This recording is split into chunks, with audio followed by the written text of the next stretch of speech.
യാമോ hallelujah. ദൈവനാമത്തിന് മഹത്വം ഉണ്ടാകട്ടെ.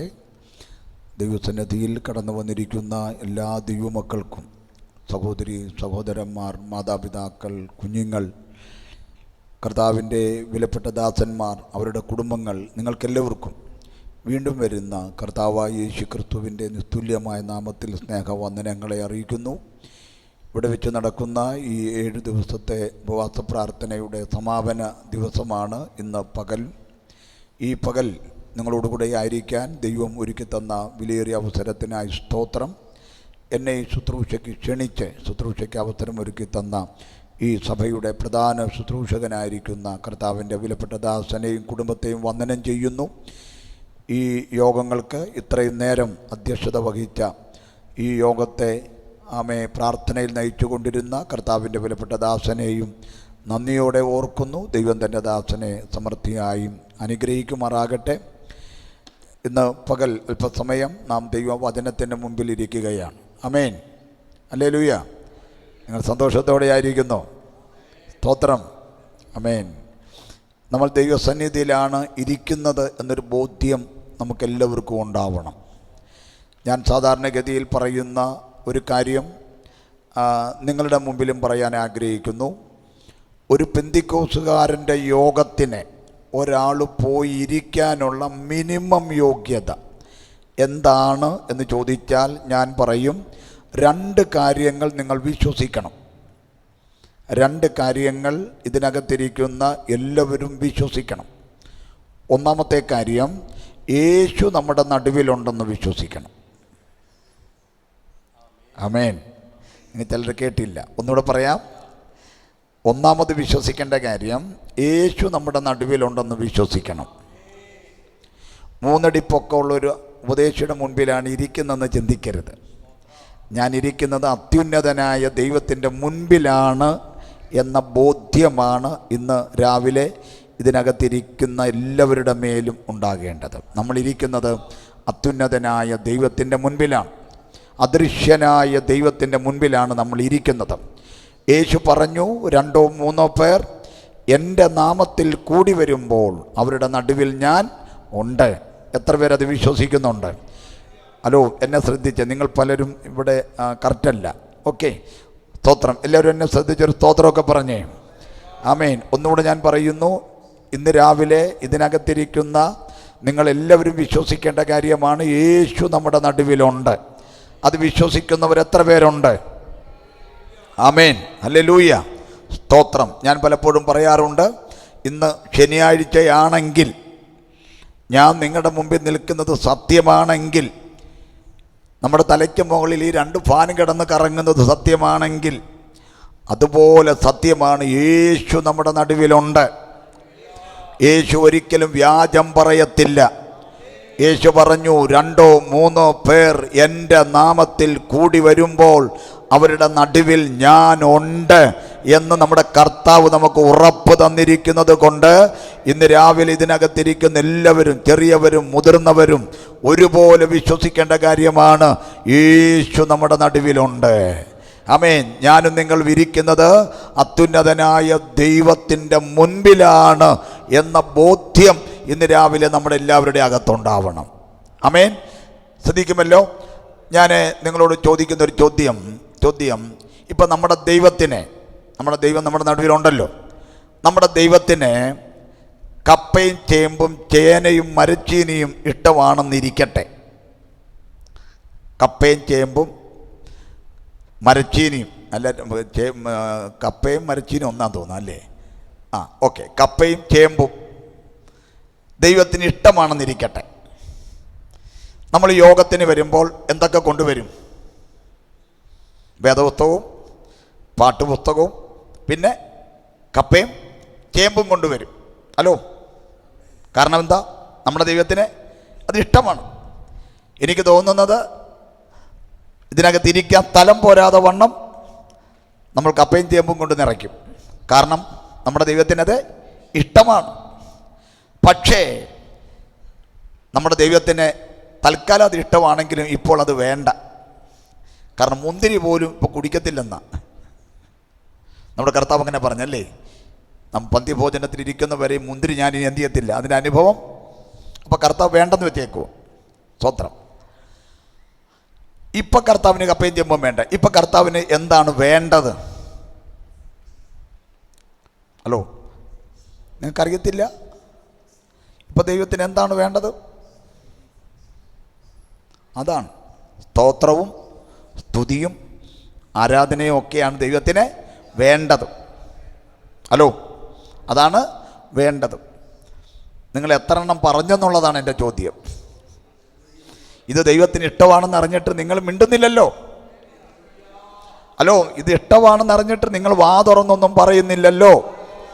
ഇന്ന് രാവിലെ ദൈവത്തിന് അത് ഇഷ്ടമാണെന്ന് ബോധ്യമുണ്ടെങ്കിൽ ഒന്ന് വാ തുറന്ന് ദൈവത്തിന് സ്തുതികളൊന്ന് അർപ്പിച്ച് സ്തോത്രം പറഞ്ഞ്, ഇന്ന് രാവിലെ യേശു നമ്മുടെ നടുവിലുണ്ട്, നമ്മുടെ ദൈവം നമ്മുടെ നടുവിലുണ്ട്, അത്യുന്നതനായ ദൈവം നമ്മുടെ നടുവിലുണ്ട്.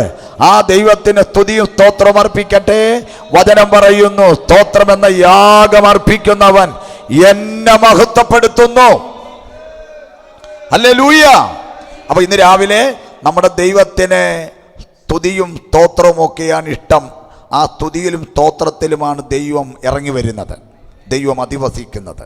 ആമേൻ. അപ്പോൾ ഇടയ്ക്ക് സ്തോത്രമൊക്കെ പറഞ്ഞേക്കണം. ആമേൻ. സ്തോത്രം. നിങ്ങൾ ബ്രദറൻ ഐറ്റമാണെന്നാണ് തോന്നുന്നത്. നിങ്ങൾ സ്തോത്രം പറയിപ്പിക്കേണ്ടതായിട്ട് വരുമെന്ന് എനിക്ക് തോന്നുന്നത്. സ്തോത്രമൊക്കെ പറയുന്നേ. ആമേൻ. ഹല്ലേലൂയ. ആമേൻ. സ്തോത്രം. രണ്ടാമത് വിശ്വസിക്കേണ്ട കാര്യം, നാം ദൈവസന്നിധിയിൽ വരുമ്പോൾ നമ്മൾ വിശ്വസിക്കേണ്ട രണ്ടാമത്തെ കാര്യം, നമ്മൾ കേൾക്കാൻ പോകുന്ന വചനത്തിന് ശക്തിയുണ്ടെന്ന് വിശ്വസിക്കണം. ഡിങ്കൻ്റെ കഥയല്ല കേൾക്കാൻ പോകുന്നത്, മായാവിയുടെ കഥയല്ല കേൾക്കാൻ പോകുന്നത്, ഐതിഹ്യമല്ല കേൾക്കാൻ പോകുന്നത്, കെട്ടുകഥയല്ല കേൾക്കാൻ പോകുന്നത്, അത് തോന്നലുകളല്ല കേൾക്കാൻ പോകുന്നത്. സ്വർഗത്തിൽ എന്നേക്കും സ്ഥിരമായ ദൈവത്തിൻ്റെ വചനമാണ് ഇന്ന് രാവിലെ നമ്മൾ കേൾക്കാൻ പോകുന്നത്. ആ വചനത്തിന് ശക്തിയുണ്ടെന്ന് വിശ്വസിക്കണം. ആ വചനത്തിന് എന്നെ സൗഖ്യമാക്കാൻ പറ്റുമെന്ന് വിശ്വസിക്കണം. ആ വചനത്തിന് എന്നെ ശുദ്ധീകരിക്കാൻ പറ്റുമെന്ന് വിശ്വസിക്കണം. ആ വചനത്തിന് എന്നെ ധൈര്യപ്പെടുത്താൻ പറ്റുമെന്ന് വിശ്വസിക്കണം. ആ വചനത്തിന് എന്നെ ആത്മീകമായി അപ്ഡേറ്റ് ചെയ്യാൻ പറ്റുമെന്ന് വിശ്വസിക്കണം. ഹല്ലേലൂയ. ഇന്ന് പകൽ അത്ര ശക്തിയുള്ള വചനത്തിൻ്റെ മുൻപിലാണ് ഈ രാവിലെ നമ്മൾ ഇരിക്കുന്നത്. ഈ രണ്ട് കാര്യം വിശ്വസിച്ചിട്ട് നിങ്ങൾ ഏത് യോഗത്തിന് പോയിരുന്നാലും നിങ്ങൾക്ക് വിടുതലായിരിക്കും. നിങ്ങളുടെ തൊട്ടടുത്തിരിക്കുന്നവർ ഉറങ്ങിയാലും, നിങ്ങളുടെ തൊട്ടടുത്തിരിക്കുന്നവർ കോട്ടുവായിട്ടാലും, ഇത് രണ്ടും വിശ്വസിച്ചാണ് നീ ഇരിക്കുന്നതെങ്കിൽ നിനക്ക് വിടുതലായിരിക്കും. സ്തോത്രം. ഇനി തലതിരിച്ച് പറഞ്ഞാൽ, ഇത് രണ്ടും വിശ്വസിക്കാതെ ഏത് മഹായോഗത്തിന് പോയിരുന്നാലും കാൽക്കാശിൻ്റെ ഗുണം ഉണ്ടാവത്തില്ല. സ്തോത്രം. അപ്പം ഇത് രണ്ടും ഇന്ന് രാവിലെ വിശ്വസിക്കാൻ ഞാൻ നിങ്ങളെ പ്രബോധിപ്പിക്കുന്നു. ഇത് രണ്ടും വിശ്വസിക്കുന്നവരാണ് ഇന്ന് രാവിലെ ഇതിനകത്തിരിക്കുന്നതെന്ന് ഞാൻ വിശ്വസിക്കുന്നു. അത് രണ്ടും വിശ്വസിക്കുന്നവർ ഒരിക്കൽ കൂടെ ഒന്ന് സ്തോത്രം ചെയ്താട്ടെ. ഒന്ന് കരങ്ങളെ തട്ടി ചില മിനിറ്റ് ദൈവത്തിനൊന്ന് മഹത്വം കൊടുത്താട്ടെ. അന്യഭാഷകളിൽ ദൈവത്തെ സ്തുതിക്കുന്നവരുണ്ടെങ്കിൽ, അന്യഭാഷ സംസാരിച്ച് പരിചയമുള്ളവരുണ്ടെങ്കിൽ, അന്യഭാഷകളിൽ സംസാരിച്ച് അതിൻ്റെ ടേസ്റ്റ് അറിയാവുന്നവരുണ്ടെങ്കിൽ ചില മിനിറ്റുകൾ ദൈവത്തോട് അന്യഭാഷകളിൽ സംസാരിച്ചാട്ടെ. അന്യഭാഷകളിൽ സംസാരിക്കുന്നവൻ മനുഷ്യരോടല്ല, അവൻ ദൈവത്തോടത്രേ സംസാരിക്കുന്നത്. തനിക്ക് താൻ ആത്മീക വർധനവ് വരുത്തുന്നു. ചില മിനിറ്റുകൾ അന്യഭാഷകളിൽ ഓ റംസിയ ധരാ ധന അധരഗരഗ ധിരബലബലബ ജൂഡിഗരഗധനി അധിരിഗദലബലബലബ ധുഡനഗരഗദഗരഗ ധനാധരെ ജംധര ജരാധനാധരെ ജൂഡിഗരഗധനാധരഗദലബലബലബലബ. ഒരു സ്വർഗീയ അന്തരീക്ഷം ഇതിനകത്ത് വ്യാപരിക്കട്ടെ. ഇരുട്ടിന്റെ സ്വാധീനങ്ങൾ വിട്ടുപോകട്ടെ. മടുപ്പിന്റെ അന്തരീക്ഷം മാറട്ടെ. മയക്കത്തിന്റെ അന്തരീക്ഷം മാറട്ടെ. അലസതയുടെ അന്തരീക്ഷം മാറട്ടെ. ക്ഷീണത്തിന്റെ അന്തരീക്ഷം മാറട്ടെ. ജുഡാന റഗദന ധരഗദന യേശുവിന്റെ അധികാരമുള്ള നാമത്തിൽ ഇരുട്ടിന്റെ വ്യാപാരങ്ങൾ മുഴുവനും ഇപ്പോൾ ഈ ഹോള് വിട്ട് പുറത്തു പോകട്ടെ. നസ്രയനായ യേശുവിന്റെ നാമത്തിൽ ഞങ്ങളുടെ പ്രിയ കർത്താവേ, സ്വർഗത്തെയും ഈ ആലയത്തെയും തമ്മിൽ ബന്ധിപ്പിക്കുന്ന ഒരു ഗോവേണി ഇപ്പോൾ യേശുവിന്റെ നാമത്തിൽ ഈ ആലയത്തിനകത്തേക്ക് ഇറങ്ങി വരട്ടെ. സ്വർഗത്തെയും ഈ ആലയത്തെയും തമ്മിൽ ബന്ധിപ്പിക്കുന്ന ഒരു ഗോവേണി ഇപ്പോൾ യേശുവിൻ്റെ നാമത്തിൽ ഈ ആലയത്തിനകത്തേക്ക് ഇറങ്ങി വരട്ടെ. ആ ഗോവേണിയിലൂടെ ദൈവത്തിൻ്റെ ദൂതന്മാർ കയറുകയും ഇറങ്ങുകയും ചെയ്യട്ടെ. ആ ഗോവേണിയിലൂടെ ദൈവത്തിൻ്റെ ദൂതന്മാർ യേശുവിൻ്റെ നാമത്തിൽ കയറുകയും ഇറങ്ങുകയും ചെയ്യട്ടെ. പിടിച്ചുകൊണ്ടുവരേണ്ടതിനെ പിടിച്ചുകൊണ്ടുവരാൻ, ചങ്ങല വെക്കേണ്ടതിനെ ചങ്ങല വെക്കാൻ, വെട്ടി മാറ്റേണ്ടതിനെ വെട്ടിമാറ്റാൻ, ഉരുട്ടി മാറ്റേണ്ടതിനെ ഉരുട്ടി മാറ്റാൻ ദൈവസഭ യേശുവിൻ്റെ നാമത്തിൽ ദൂതന്മാരോട് കൽപ്പിക്കുകയാണ്. ഓ ദൂതന്മാർ ഇറങ്ങിയതിനായി സ്തോത്രം, ദൂതന്മാർ ഇറങ്ങിയതിനായി സ്തോത്ര. ഓ ദൂതന്മാർ നിങ്ങളുടെ ഡ്യൂട്ടി ഭംഗിയായി യേശുവിൻ്റെ നാമത്തിൽ ചെയ്യാൻ തുടങ്ങിയതിനായി സ്തോത്രം. ഈ അന്തരീക്ഷം പരിശുദ്ധാത്മാവ് ഏറ്റെടുത്തതിനായി പരിശുദ്ധാത്മാവെ അങ്ങേക്ക് നന്ദി പറയുകയാണ്. അങ്ങാണ് പുതിയ നിയമസഭയുടെ കാര്യസ്ഥൻ, അങ്ങാണ് പുതിയ നിയമ ശുശ്രൂഷകളെ നിയന്ത്രിക്കുന്നത്. അങ്ങയുടെ സഹായമില്ലെങ്കിൽ ഞങ്ങൾക്ക് ആരാധിക്കാൻ പറ്റത്തില്ല, അങ്ങയുടെ സഹായമില്ലെങ്കിൽ പ്രാർത്ഥിക്കാൻ പറ്റത്തില്ല, അങ്ങയുടെ സഹായമില്ലെങ്കിൽ ശുശ്രൂഷിക്കാൻ പറ്റത്തില്ല. പരിശുദ്ധാത്മാവേ അങ്ങയുടെ കരത്തിലേക്ക് ഏൽപ്പിക്കുകയാ. അങ്ങ് അവിടുന്ന് ഭംഗിയായി കാര്യങ്ങളെ ചെയ്യണമേ. അടിയനെ അഭിഷേകത്തോടെ നിർത്തണമേ, യേശുവിൻ നാമത്തിൽ തന്നെ. ആമേൻ. നല്ലൊരാമേൻ പറയാമോ? ഒരിക്കൽ കൂടെ ശക്തിയോട് നല്ലൊരാമേൻ പറഞ്ഞാട്ടെ. ആമേൻ. ഇന്ന് രാവിലെ നിങ്ങളോട് പറയാൻ എൻ്റെ ഹൃദയത്തിനകത്തുള്ള ഒരു സന്ദേശം വേഗത്തിൽ നിങ്ങളുമായി പങ്കുവയ്ക്കുന്നു. വളരെ ലളിതമായ, വളരെ സിമ്പിളായ ഒരു മെസ്സേജാണ് ഇന്ന് രാവിലെ നിങ്ങളോട് പറയാൻ ഞാൻ ദൈവകൃപയിൽ ശരണപ്പെടുന്നത്. അതിനാധാരമായി ഒരു വാക്യം നമുക്ക് വായിക്കാം. മർക്കോസിൻ്റെ സുവിശേഷം 5-ാം അധ്യായം 34-ാമത്തെ വാക്യം വായിച്ചുകൊണ്ടാണ് അല്പസമയം ദൈവവചനം നമ്മൾ ധ്യാനിക്കുന്നത്. ഓൺലൈനിൽ എന്നെ ശ്രദ്ധിക്കുന്ന ദൈവമക്കളുണ്ടെങ്കിൽ നിങ്ങളെയും വന്ദനം ചെയ്യുന്നു. നമ്മൾ ഒരുമിച്ചാണ് വചനം ധ്യാനിക്കുന്നത്. മർക്കോസിൻ്റെ സുവിശേഷം 5-ാം അധ്യായം 34-ാമത്തെ വാക്യം വായിക്കാം.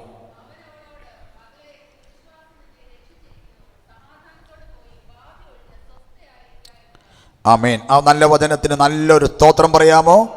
ഹല്ലേലൂയ. വായിച്ച വാക്യം ഇങ്ങനെയാണ്: മകളെ, നിന്റെ വിശ്വാസം നിന്നെ രക്ഷിച്ചിരിക്കുന്നു. ചേർന്ന് പറയാമോ? ഇംഗ്ലീഷിലുള്ളവർ ഇംഗ്ലീഷിൽ തന്നെ പറഞ്ഞു, മലയാളത്തിൽ പറഞ്ഞു. മകളെ, നിന്റെ വിശ്വാസം നിന്നെ രക്ഷിച്ചിരിക്കുന്നു. സമാധാനത്തോടെ പോയി ബാധ ഒഴിഞ്ഞ് സ്വസ്ഥയായിരിക്കുക എന്ന് പറഞ്ഞു. ഇന്ന് രാവിലെ വായിച്ച ആ വേദഭാഗത്ത് നിന്നുകൊണ്ട് ബാധ ഒഴിഞ്ഞു എന്നൊരു പദം കണ്ടല്ലോ. ബാധ ഒഴിഞ്ഞു എന്നൊരു പദം, ആ പദത്തെ ആധാരമാക്കിക്കൊണ്ടാണ് ഇന്ന് രാവിലെ ദൈവവചനം നിങ്ങളോട് പറയാൻ ഞാൻ കർത്താവിൻ്റെ കൃപയിൽ ആശ്രയിക്കുന്നത്. അതെ, ബാധ ഒഴിഞ്ഞ്. ആ പദം ഒന്ന് ചേർന്ന് പറഞ്ഞ് എല്ലാവരും. ബാധ ഒഴിഞ്ഞ്. ഒന്നുകൂടെ പറഞ്ഞേ. സഹോദരന്മാരുടെ ഭാഗത്ത് റെസ്പോണ്ട് ചെയ്യുന്നില്ലല്ലോ. ഒന്ന് പറഞ്ഞേ. ബാധ ഒഴിഞ്ഞ്. ബാധ ഒഴിഞ്ഞ്. ആ പദത്തെ അടിസ്ഥാനപ്പെടുത്തിയാണ് ഇന്ന് രാവിലെ ദൈവവചനം ധ്യാനിക്കുന്നത്. സ്തോത്രം. ആമേൻ. നമ്മൾ കസേരയിലിരിക്കുന്നത് നല്ലതാണ്, പക്ഷേ നിങ്ങൾ ട്രാൻസ്പോർട്ട് വണ്ടി ഇരിക്കുമ്പോൾ ഇരിക്കരുത്. ട്രാൻസ്പോർട്ട് വണ്ടി ഇരിക്കുമ്പോൾ എങ്ങനെ ടിക്കറ്റ് എടുത്തിരിക്കുന്നത്? എങ്ങനെ? ഡ്രൈവർ മുമ്പിൽ സ്റ്റിയറിംഗും പിടിച്ചുകൊണ്ട് ഓടിക്കും. നമ്മളിങ്ങനെ കസേരയിൽ ഇങ്ങനെ ഇരുന്ന് കൊടുത്താൽ മതി. വണ്ടി എത്തേണ്ടടുത്ത് എത്തും എന്ന് പറഞ്ഞതുപോലെ നിങ്ങൾ എന്നെ സ്റ്റിയറിംഗ് ഏൽപ്പിച്ച് എന്താണെന്ന് വെച്ചാൽ കാണിക്ക്, എങ്ങോട്ടെന്ന് വെച്ചാൽ തിരിക്ക്, എപ്പോഴാണെന്ന് വെച്ചാൽ ബ്രേക്ക് ചവിട്ട്. 1 മണിയാകുമ്പോൾ ചവിട്ടണമെന്ന് പറഞ്ഞിട്ടുണ്ട്. സ്തോത്രം. അപ്പോൾ എപ്പോഴാണെന്ന് വെച്ചാൽ ബ്രേക്ക് ചവിട്ട്. ഞങ്ങളിങ്ങനെ ഇരുന്ന് തരാമെന്ന മൂഡിലിരിക്കരുത്. അങ്ങനെ ഇരുന്നാൽ മിക്കവാറും ഈ വണ്ടി എവിടെയെങ്കിലും പോയിടിക്കും. സ്തോത്രം. അപ്പം അതുകൊണ്ട് നമുക്ക് ഒരുമിച്ച് വേണം ഇത് ഓടിക്കാൻ, ഒരുമിച്ച് വേണം കാര്യങ്ങൾ ചെയ്യാൻ, ഒരുമിച്ച് വേണം വചനം ധ്യാനിക്കാൻ. ഇന്ന് പകൽ ഒരു വലിയ ദൈവശക്തി ഇതിനകത്ത് ഇറങ്ങണം. ആമേൻ. ദിവസങ്ങൾ ഉപവസിക്കുകയും പ്രാർത്ഥിക്കുകയും ചെയ്ത സഭയാണ്. ദിവസങ്ങൾ ഉപവസിക്കുകയും പ്രാർത്ഥിക്കുകയും ചെയ്ത സഭയ്ക്കകത്ത് വെളിപ്പെടേണ്ട ഒരു സ്വർഗീയ അന്തരീക്ഷമുണ്ട്. അതൊക്കെ ഇതിനകത്ത് വെളിപ്പെട്ട് വന്നെങ്കിൽ മാത്രമേ ഉപവാസം അതിൻ്റെ വിജയത്തിലേക്ക് എത്താൻ പറ്റത്തുള്ളൂ. അതുകൊണ്ട് വളരെ പ്രാർത്ഥനയോടെ ആയിരിക്കട്ടെ. എത്രയോ അഭിഷിക്തന്മാർ ശുശ്രൂഷിച്ച ഒരു പ്ലാറ്റ്ഫോമിലാണ് ഞാൻ നിൽക്കുന്നത്. ഇന്നലെ വരെയും ദൈവദാസന്മാരെയൊക്കെ അതേ ശുശ്രൂഷിച്ചല്ലോ. ദൈവം നിങ്ങളെല്ലാം സഹായിക്കട്ടെ. നമ്മൾ വായിച്ച വാക്യത്തിൽ നിന്ന് ബാധ ഒഴിഞ്ഞു എന്ന പദത്തെ ആധാരമാക്കിക്കൊണ്ടാണ് ദൈവവചനം നമ്മൾ ധ്യാനിക്കുന്നത്. ഈ വാക്യത്തിൻ്റെ പശ്ചാത്തലം നിങ്ങൾക്കെല്ലാവർക്കും നല്ലവണ്ണം അറിയാം, നല്ല ബോധ്യം എനിക്കുണ്ട്. എങ്കിലും നിങ്ങളിപ്പോൾ അത് വായിക്കാൻ നിൽക്കരുത്. എന്നെ നോക്കിയാൽ മതി, ഞാനത് പറയാം. നിങ്ങൾ എന്നെ നോക്കിക്കോ, ഞാൻ പറയാം. പശ്ചാത്തലം ഏതാണ്ട് ഇങ്ങനെയാണ്. ഇപ്പോൾ ആരും വേദോത്വം വായിക്കരുത്. പശ്ചാത്തലം ഇങ്ങനെയാണ്: ഏതാണ്ട് 12 സംവത്സരം രക്തസ്രവം ബാധിച്ച ഒരു സ്ത്രീ, 12 സംവത്സരമായി 12 വർഷമായി രക്തസ്രവം ബാധിച്ച ഒരു സ്ത്രീ, വൈദ്യന്മാരാൽ ഏറിയൊന്നു സഹിച്ച് മുതലെല്ലാം വൈദ്യന്മാർക്ക് കൊടുത്തിട്ടും ഒട്ടും ഭേദം വരാത്ത ഒരു സ്ത്രീ. അവളുടെ പേര് നമുക്കറിയത്തില്ല, അവളുടെ നാട് നമുക്കറിയത്തില്ല, അവൾക്ക് ഒട്ടും സൗഖ്യമില്ല. ആ സ്ത്രീ യേശുവിനെ കുറിച്ച് കേട്ടു, അല്ലെങ്കിൽ യേശുവിൻ്റെ വർത്തമാനം കേട്ടു. എന്താണ് കേട്ടത്, എങ്ങനെയാണ് കേട്ടത് എന്ന് നമുക്കാർക്കും അറിവില്ല. അവൾ യേശുവിനെ കുറിച്ച് കേട്ടു. ആ കേൾവി അവളുടെ അകത്ത് ഒരു വലിയ വിശ്വാസം ഉണ്ടാക്കിയെടുത്തു. ഇന്ന് രാവിലെ നിങ്ങൾക്കറിയാമോ വിശ്വാസം ഉണ്ടാകുന്നത് എങ്ങനെയാണെന്ന്? വിശ്വാസം ഉണ്ടാകുന്നത് എങ്ങനെയാ? കേൾവിയാൽ. വിശ്വാസം ഉണ്ടാകാൻ വേദപുസ്തകം മുമ്പോട്ട് വെച്ചിട്ടുള്ള ഒറ്റ വഴി കേൾക്കുക എന്നുള്ളതാണ്. ഉപവസിച്ചാൽ വിശ്വാസം ഉണ്ടാവത്തില്ല, പ്രാർത്ഥിച്ചാൽ വിശ്വാസം ഉണ്ടാവത്തില്ല, അന്യഭാഷ പറഞ്ഞാൽ വിശ്വാസം ഉണ്ടാവത്തില്ല, കൈയടിച്ചാൽ വിശ്വാസം ഉണ്ടാവത്തില്ല, യോഗം നടക്കുമ്പോൾ വീട്ടിലിരുന്നാൽ വിശ്വാസം ഉണ്ടാവത്തില്ല. വിശ്വാസം ഉണ്ടാകാൻ വേദപുസ്തകം വെച്ചിരിക്കുന്ന ഒറ്റ വഴി എന്ന് പറയുന്നത് കേൾക്കുക എന്നുള്ളതാണ്. എന്താണ് വചനം അതേക്കുറിച്ച് സൂചിപ്പിക്കുന്നത്? റോമാലേഖനം പറയുന്നു, വിശ്വാസം കേൾവിയാലും കേൾവി ക്രിസ്തുവിൻ്റെ വചനത്താലും വരുന്നു. വിശ്വാസം കേൾവിയാലും കേൾവി ക്രിസ്തുവിൻ്റെ വചനത്താലും വരുന്നു. അർത്ഥം ഇങ്ങനെയാണ്, ദൈവവചനത്തിൻ്റെ കേൾവിയാലാണ് വിശ്വാസം ഉണ്ടാകുന്നത്. അപ്പോൾ വചനം കേൾക്കുന്ന സമയം എത്ര പ്രധാനപ്പെട്ടതാണെന്ന് നിങ്ങൾക്ക് മനസ്സിലാക്കാൻ പറ്റുമെന്ന് ഞാൻ കരുതുന്നു. വചനം കേൾക്കുന്ന സമയം എത്ര പ്രധാനപ്പെട്ടതാണെന്ന് ഇതിനകത്തിരിക്കുന്നവർ മനസ്സിലാക്കണം. സ്തോത്രം. വചനം കേൾക്കുന്ന സമയം വളരെ പ്രധാനപ്പെട്ടതാണ്. ഇതൊരു ചടങ്ങാക്കി അതപ്പതിക്കരുത്. പ്രസംഗം ഒരു കർമ്മമാക്കി അതപ്പതിക്കരുത്. അത് കേവലം ഒരു കൂതാശയാക്കി അവസാനിപ്പിക്കരുത്. ഇന്ന് രാവിലെ വചനം കേൾക്കുന്നത് വളരെ പരിപാവനമാണെന്നും വചനം കേൾക്കുന്നത് ഒരു സ്വർഗീയ പ്രിൻസിപ്പിളാണെന്നും വചനം കേൾക്കുന്നത് അത് ദൈവരാജ്യത്തിൻ്റെ ഒരു നടപടിക്രമമാണെന്നും ഒക്കെ മനസ്സിലാക്കി വേണം ഇന്ന് രാവിലെ വചനത്തിൻ്റെ മുമ്പിൽ ഇരിക്കാൻ. സ്തോത്രം. കാരണം വചനത്തിൻ്റെ കേൾവിയാലാണ് വിശ്വാസമുണ്ടാകുന്നത്. നിങ്ങൾക്കറിയാമോ, എൻ്റെ കയ്യിലിരിക്കുന്ന വേദപുസ്തകം, നിങ്ങളുടെ കയ്യിലിരിക്കുന്ന വേദപുസ്തകം, ഇന്ന് രാവിലെ ഞാൻ പ്രസംഗിക്കുന്ന പ്രസംഗം എത്ര വർഷം പഴക്കമുള്ള ചരിത്രമാണ് പ്രസംഗിക്കുന്നത്? 2000-ലധികം വർഷം പഴക്കമുള്ളൊരു ചരിത്രമാണ് ഞാൻ പ്രസംഗിക്കുന്നത്. പുതിയ നിയമത്തിൽ നിന്നായതുകൊണ്ട്. ഇനി പഴയ നിയമത്തിൽ ഏതാണ് സംസാരിച്ചാൽ 6000, 5000, 4000 വർഷം പഴക്കമുള്ള ചരിത്രങ്ങളാണ് പ്രസംഗിക്കുന്നത്. എന്തുകൊണ്ടാണ് ഇത്രയും പഴക്കമുള്ള കാര്യങ്ങൾ നമ്മൾ ഈ ആധുനിക യുഗത്തിൽ പ്രസംഗിക്കുന്നത്, ഈ ടെക്നോളജിയുടെ കാലഘട്ടത്തിൽ പ്രസംഗിക്കുന്നത്? പുതിയതിൻ്റെ പുറകെയല്ലേ ആൾക്കാർ പോകുന്നത്? പുതിയത് കേൾക്കാൻ, പുതിയത് കാണാൻ, പുതിയത് അപ്ഡേറ്റ് ചെയ്യുന്നതാണ് ഇപ്പോഴത്തെ കാലഘട്ടം എന്ന് പറയുന്നത്. എന്നിട്ടും നമ്മൾ ഈ പഴയ ചരിത്രം കൊണ്ടു നടക്കുക മാത്രമല്ല, ഈ പഴയ പുസ്തകം വായിക്കുക മാത്രമല്ല, ഈ ആധുനിക ലോകത്തിൽ നമ്മൾ കേൾക്കാനിരിക്കുന്നതും പഴയ ചരിത്രം തന്നെ. എന്തുകൊണ്ട് ഈ പഴയത് കേൾക്കുന്നു എന്ന് ചോദിച്ചാൽ ഉത്തരം ഇത്രയേ ഉള്ളൂ. അന്ന് ചെങ്കടൽ വഴി തുറന്നതുപോലെ ഇന്നും ദൈവം വഴി തുറക്കുമെന്നുള്ള വിശ്വാസമാണ്. അന്നും യെരിഹോ കോട്ട ഇടിഞ്ഞതുപോലെ എനിക്കും നിങ്ങൾക്കും മുമ്പിലുള്ളത് ഇന്നും ചിലത് ഇടിഞ്ഞു മാറുമെന്നുള്ള വിശ്വാസമാണ്. അന്ന് രക്തസ്രവക്കാരി സൗഖ്യം പ്രാപിച്ചതുപോലെ ഇന്നും രോഗികൾ സൗഖ്യം പ്രാപിക്കും എന്നുള്ള വിശ്വാസമാണ്.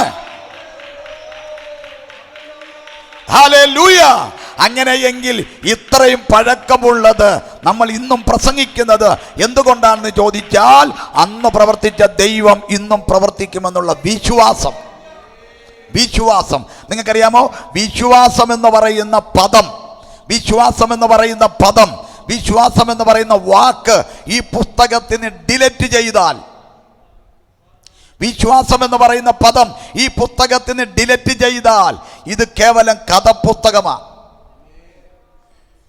അപ്പൂപ്പന്മാർക്കും അമ്മുമ്മമാർക്കും കൊച്ചുമക്കൾക്ക് പറഞ്ഞു കൊടുക്കാൻ പറ്റുന്ന അമ്മുമ്മ കഥകളിൽ ഇത് പെടും.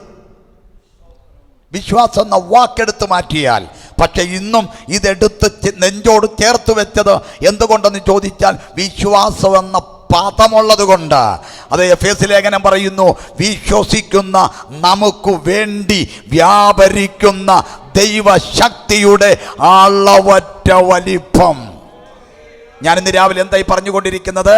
ഈ പുസ്തകത്തിൽ പറയുന്ന സകല ദൈവപ്രവൃത്തിയും ആർക്കു വേണ്ടിയിട്ടുള്ളതാണെന്ന് ചോദിച്ചാൽ അത് വിശ്വസിക്കുന്നവർക്ക് വേണ്ടിയിട്ടുള്ളതാണ്. എന്നാൽ ആ വിശ്വാസം ഉണ്ടാകണമെങ്കിൽ വചനം കേൾക്കണം. ഹലോ, ഇരുന്ന് ഉറങ്ങിയാൽ വിശ്വാസം ഉണ്ടാവത്തില്ല. ഹലോ, അശ്രദ്ധയോടെ ഇരുന്നാൽ വിശ്വാസം ഉണ്ടാവത്തില്ല. ഇന്ന് രാവിലെ പ്രാർത്ഥനയോടും ഏകാഗ്രതയോടും ആമേൻ ദൈവസന്നിധിയിൽ വചനം കേൾക്കാനിരുന്നാൽ ഈ പുസ്തകം പറയുന്നത് പോലെ കേൾവിയാൽ വെളിപ്പെടുന്ന വിശ്വാസം അകത്ത് വ്യാപരിക്കും. സ്തോത്രം. അപ്പോൾ ഈ സ്ത്രീ, ഈ രക്തസ്രവക്കാരിയ സ്ത്രീ യേശുവിനെ കുറിച്ച് കേട്ടു. എന്താ കേട്ടത്, എങ്ങനെ കേട്ടെന്നറിയത്തില്ല. പക്ഷേ ആ കേൾവി നിമിത്തം അവളുടെ അകത്ത് ഒരു വലിയ വിശ്വാസം ഉണ്ടായി. എന്താണ് ആ സ്ത്രീയുടെ അകത്തുണ്ടായ വിശ്വാസം എന്നറിയണ്ടേ? ആ സ്ത്രീയുടെ അകത്തുണ്ടായ വിശ്വാസം, യേശുവിൻ്റെ വസ്ത്രത്തിൻ്റെ തൊങ്ങലിലെങ്കിലും തൊട്ടാൽ എനിക്ക് സൗഖ്യം വരും. അതാണ് ആ സ്ത്രീയുടെ അകത്തുണ്ടായ വിശ്വാസം. എന്ന് പറഞ്ഞാൽ യേശു ഇട്ടിരിക്കുന്ന വസ്ത്രത്തിൻ്റെ നൂലിലെങ്കിലും എനിക്ക് പിടിക്കാൻ പറ്റിയാൽ എനിക്ക് സൗഖ്യം വരും. അതാണ് ആ സ്ത്രീയുടെ അകത്തുണ്ടായ വിശ്വാസം. എന്നെ ഞെട്ടിച്ച് കളഞ്ഞത് എന്താണെന്നറിയണ്ടേ? അവളുടെ അകത്ത വിശ്വാസം പോലെ തന്നെ അവൾ യേശുവിനെ തൊടാൻ ഇറങ്ങി പുറപ്പെട്ടു. അവൾ യേശുവിനെ തൊടാൻ ഇറങ്ങി പുറപ്പെട്ടു. അവൾ യേശുവിൻ്റെ വസ്ത്രത്തിൻ്റെ തൊങ്കലിൽ തൊട്ടു. തൊട്ട മാത്രയിൽ യേശു ചോദിക്കുകയാ, ആരാ എന്നെ തൊട്ടത്? എന്താണ് ഞാൻ ഞെട്ടാൻ കാര്യം എന്നറിയാമോ? ഞെട്ടാൻ കാര്യം എഴുതി വെച്ചിരിക്കുന്നത് തുടരുതെന്ന. വേദപുസ്തക പരിചയമുള്ളവർക്ക് ആ വാക്ക് പറയുമ്പോഴേ മനസ്സിലാകും. എഴുതി വെച്ചിരിക്കുന്നത് തുടരുതെന്നാണ്. മോശൈക പ്രമാണം പറയുന്നു, രക്തസ്രവക്കാരികളെ പോലുള്ള സ്ത്രീകൾ ആരെയും തൊടാൻ പാടില്ല. കുഷ്ഠരോഗികളെ പോലുള്ളവർ ആരെയും തൊടാൻ പാടില്ല. ഇവരെയും തൊടാൻ പാടില്ല, ഇവർ മറ്റുള്ളവരെയും തൊടാൻ പാടില്ല. അയിത്തം കൽപ്പിച്ചിരിക്കുകയാണ്. എഴുതി വെച്ചിരിക്കുന്നത് തുടരുതെന്നാണ്. അവരുടെ പാരമ്പര്യം പറയുന്നു തുടരുതെന്ന്, അവരുടെ കൾച്ചർ പറയുന്നു തുടരുതെന്ന്, അവരുടെ പരിചയം പറയുന്നു തുടരുതെന്ന്. എന്നാൽ വിശ്വാസം പറയുന്നു തൊട്ടാൽ സൗഖ്യം വരും. വിശ്വാസം പറയുന്നു തൊട്ടാൽ സൗഖ്യം വരും. ഇന്ന് പകൽ ഞാൻ ഇതിനകത്തിരിക്കുന്ന ദൈവമക്കളെ നോക്കി പറയുന്നു, നിങ്ങളുടെ പാരമ്പര്യങ്ങളെ നിങ്ങൾ പൊളിക്കാൻ തയ്യാറായാൽ, നിങ്ങളുടെ ചില പരിചയങ്ങളെ നിങ്ങൾ പൊളിക്കാൻ തയ്യാറായാൽ, നിങ്ങളുടെ ചില ശീലങ്ങളെ നിങ്ങൾ പൊളിക്കാൻ തയ്യാറായാൽ, ഇന്ന് പകൽ വിശ്വാസം എന്താണോ നിങ്ങളുടെ അകത്ത് പറയുന്നത്, നിങ്ങളുടെ വിശ്വാസം പ്രവൃത്തിയിൽ കാണിക്കാൻ നിങ്ങൾ തയ്യാറായാൽ, വിശ്വാസം പ്രവൃത്തിയിൽ വെളിപ്പെടുത്താൻ തയ്യാറായാൽ, ഇന്ന് രാവിലെ നിന്റെ മേലും ഒരു സൗഖ്യം വെളിപ്പെടും. ആമേൻ, ഹല്ലേലൂയ. നിങ്ങൾക്കറിയാമോ, വിശ്വാസം പ്രവൃത്തിപദത്തിൽ കൊണ്ടുവരുന്നില്ലെങ്കിൽ, വിശ്വാസം പ്രവൃത്തിപദത്തിൽ കൊണ്ടുവരുന്നില്ലെങ്കിൽ കാൽക്കാശിന്റെ ഗുണമുണ്ടാവത്തില്ല. യാക്കോബ് അപ്പോസ്തലൻ പറയുന്നു, പ്രവൃത്തി ഇല്ലാത്ത വിശ്വാസം നിർജീവമാണ്. പ്രവൃത്തിയില്ലാത്ത വിശ്വാസം നിർജീവമാണ്. എന്താണോ നിങ്ങളുടെ അകത്ത് ഉളവായ വിശ്വാസം, അത് നിങ്ങൾ പ്രവൃത്തിപദത്തിൽ കൊണ്ടുവരണം. അവൾ യേശുവിനെ കുറിച്ച് കേട്ടപ്പോൾ അവളുടെ അകത്തുളവായ വിശ്വാസം, യേശു ഇട്ടിരിക്കുന്ന വസ്ത്രത്തിന്റെ തൊങ്കലിൽ തൊട്ടാൽ സൗഖ്യം വരും എന്നുള്ളതാണ് വിശ്വാസം. പക്ഷേ അത് പ്രവൃത്തിപദത്തിൽ കൊണ്ടുവരാൻ മതം തടസ്സമുണ്ട്, സമൂഹം തടസ്സമുണ്ട്. പക്ഷെ ആ മതിലുകളെ പൊളിച്ച് ദൂരെ എറിഞ്ഞിട്ട് അവളുടെ വിശ്വാസം എന്താണോ പറഞ്ഞത് അതനുസരിച്ച് അവൾ തൊടാനിറങ്ങി പുറപ്പെട്ടു. യേശുവിനെ തൊട്ടു. ഞാനിന്ന് രാവിലെ നിങ്ങളോട് പറയുന്നു, നിങ്ങൾ യോഗത്തിനിരിക്കുന്ന കുറേ ശീലങ്ങളുണ്ടല്ലോ, കുറേ പരിചയങ്ങളുണ്ടല്ലോ, കുറേ പാരമ്പര്യമുണ്ടല്ലോ. നിങ്ങളതൊന്നും പൊളിക്കണം, നിങ്ങളതൊന്നും മാറ്റണം. സ്തോത്രം. നമ്മുടെയൊക്കെ രീതി അനുസരിച്ച് വചനം പ്രസംഗിച്ചുകൊണ്ടിരിക്കുമ്പോൾ മാക്സിമം നമ്മൾ ചെയ്യുന്നത് കൈപൊക്കി ഒരു ഹല്ലേലൂയ പറയും. ഹല്ലേലൂയ. അങ്ങനെ കൈപൊക്കി ഒരു ഹല്ലേലൂയ പറയുമ്പോൾ നമ്മുടെ വിചാരം ഏതാണ്ട് വലിയ കാര്യം ചെയ്തെന്നാ. പിന്നെ ഈ അനങ്ങാതിരിക്കുന്ന ആൾക്കാരെ വെച്ച് നോക്കുമ്പോൾ അത് പിന്നെയും കൊള്ളാം. എല്ലാം അനങ്ങാതിരിക്കുവാണല്ലോ. എൻ്റെ കൂട്ടത്തിൽ 2 പേര് കൈവൊക്കി ഹല്ലേലൂയ പറഞ്ഞാൽ അത് വലിയ കാര്യമായിട്ട് ഇപ്പോൾ പരിഗണിക്കണം. യോഗം കഴിയുമ്പോൾ പുള്ളിക്കൊരു ചായയോ വടയോ വാങ്ങിച്ച് കൊടുക്കണം. കാരണം ഇത്രയും പേര് മിണ്ടാതിരുന്നപ്പം പുള്ളി ഒറ്റയ്ക്ക് അങ്ങനെ കൈവൊക്കി ഹല്ലേലൂയ കാണിച്ച ആ ധൈര്യത്തിന് ഒരു ചായ. സ്തോത്രം. ഇന്ന് രാവിലെ നിങ്ങളുടെ ശീലങ്ങളൊന്ന് മാറ്റണം, പരിചയങ്ങളൊക്കെ ഒന്ന് മാറ്റണം. സ്തോത്രം. ആമേൻ. നിങ്ങൾക്കറിയാമോ, ചില സ്ഥലങ്ങളിൽ സ്തോത്രം വചനം ശുശ്രൂഷിക്കുമ്പോൾ ആൾക്കാർ കൂട്ടത്തോടെ ചാടി എഴുന്നേക്കും. ഞാൻ കണ്ടിട്ടുണ്ട്. ചാടി എഴുന്നേക്കും, ചില തുള്ളിച്ചാടും. സ്തോത്രം. തുള്ളിച്ചാടും, ആവേശം കൊണ്ട് തുള്ളിച്ചാടും. യോഗമൊക്കെ കഴിയുമ്പോൾ ഞാൻ അവരോട് ചോദിക്കുവേ, ഇത്രയും കിടന്ന് ചാടണോ? ഇങ്ങനെ കിടന്ന് ബഹളം വെക്കണോ എന്നൊക്കെ ഞാൻ ചിലപ്പോൾ അവസരം കിട്ടുമ്പോൾ അവരോട് ചോദിച്ചിട്ടുണ്ട്. അന്നേരം അവർ പറഞ്ഞെന്നാന്നറിയാമോ, പാസ്റ്റേ എങ്ങനെ തുള്ളാതിരിക്കും, എങ്ങനെ ചാടാതിരിക്കും, എങ്ങനെ ഒച്ച വെക്കാതിരിക്കും, എങ്ങനെ എൻജോയ് ചെയ്യാതിരിക്കും? ഇന്നലെ പരിശുദ്ധാത്മ പറഞ്ഞ അതേ കാര്യമാ ഇപ്പോഴും പരിശുദ്ധാത്മ പറയുന്നത്. ദൂതിൻ്റെ കൺഫർമേഷൻ വെളിപ്പെടുമ്പം അകത്ത് പിടിക്കുന്ന തീയാൽ എനിക്ക് അനങ്ങാതിരിക്കാൻ പറ്റത്തില്ല, എനിക്ക് പാടാതിരിക്കാൻ പറ്റത്തില്ല, എനിക്ക് ചാടാതിരിക്കാൻ പറ്റത്തില്ല. ഇന്ന് രാവിലെ നിങ്ങൾ എന്തു ചെയ്താലും അത് വിശ്വാസത്തിൽ ചെയ്യണം. വിശ്വാസത്തിന്റെ ചില പ്രവർത്തികൾ നിങ്ങൾ ചെയ്യാൻ തയ്യാറായാൽ അതിന്റെ പ്രവൃത്തി നിങ്ങളുടെ മേൽ വെളിപ്പെട്ടു വരും. ആമേൻ. ഹല്ലേലൂയ. സ്തോത്രം. ഇന്ന് രാവിലെ വചനം കേട്ടുകൊണ്ടിരിക്കുമ്പോൾ ഒരക്ഷരമെങ്കിലും, ഒരു വാക്കെങ്കിലും ദൈവം എന്നോട് പറഞ്ഞു എന്ന് ബോധ്യം വരുന്നുണ്ടെങ്കിൽ നിങ്ങൾ അനങ്ങാതിരിക്കരുത്, നിങ്ങൾ മിണ്ടാതിരിക്കരുത്. കാരണം നമ്മൾ അങ്ങനെ പ്രതികരിക്കുന്നത് കാണാൻ ദൈവത്തിന്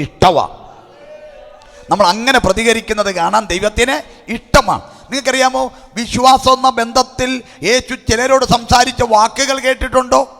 യേശു പറയുക, ഇസ്രായേലിൽ പോലും ഇത്ര വലിയ വിശ്വാസം ഞാൻ കണ്ടിട്ടില്ലടാന്നല്ലേ പറഞ്ഞേ. ഹലോ, ഇസ്രായേലിൽ പോലും ഇത്ര വലിയ വിശ്വാസം ഞാൻ കണ്ടിട്ടില്ല എന്ന് പറയുമ്പോൾ അതിൻ്റെ അർത്ഥം എന്താ? ഇസ്രായേലിൽ എത്ര പേരുണ്ട്? അബ്രഹാമില്ലേ, ഏലിയാവില്ലേ, മോശയില്ലേ, തീക്കകത്തിറങ്ങിയ ശദ്രക്ക് മേശക്ക് അബേദ്നെഗോവില്ലേ? അവരെ ഒക്കെ മുൻനിർത്തിക്കൊണ്ട് പറയുക, അവർക്ക് പോലും ഇല്ലാത്ത വിശ്വാസമാ ഞാൻ നിന്നിൽ കാണുന്നത് എന്ന് യേശു പറഞ്ഞെങ്കിൽ യേശു വിശ്വാസത്തിന്റെ പ്രവൃത്തിയിൽ എൻജോയ് ചെയ്യുന്നയാളാ. ആമേൻ. വിശ്വാസത്തിന്റെ പ്രവൃത്തിയിൽ യേശു എൻജോയ് ചെയ്യുന്നയാളാണ്. ഇന്ന് രാവിലെ നിങ്ങൾക്ക് ദൈവത്തെ സന്തോഷിപ്പിക്കണമോ? വിശ്വാസത്തിന്റെ പ്രവൃത്തി കാണിക്ക്. വെറുതെ കൈയടിക്കാനല്ല, വെറുതെ എഴുന്നേക്കാനല്ല, വെറുതെ ഒച്ച വെക്കാനല്ല. എന്തു ചെയ്താലും അത് വിശ്വാസത്താലായിരിക്കണം.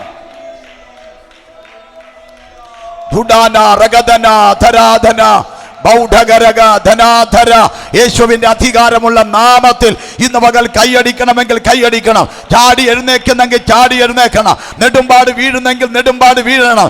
ദൈവം എന്നോട് സംസാരിച്ചു, ദൈവം എന്നോട് ഇടപെട്ടു, ദൈവം വചനത്തിലൂടെ സംസാരിക്കുന്നു എന്ന് ബോധ്യം വന്നാൽ പിന്നെ അടുത്തിരിക്കുന്നവരെ നോക്കരുത്, അടുത്തിരിക്കുന്നവരെ ശ്രദ്ധിക്കരുത്. നിങ്ങൾ ദൈവത്തെ പ്രസാദിപ്പിച്ചാൽ മതി.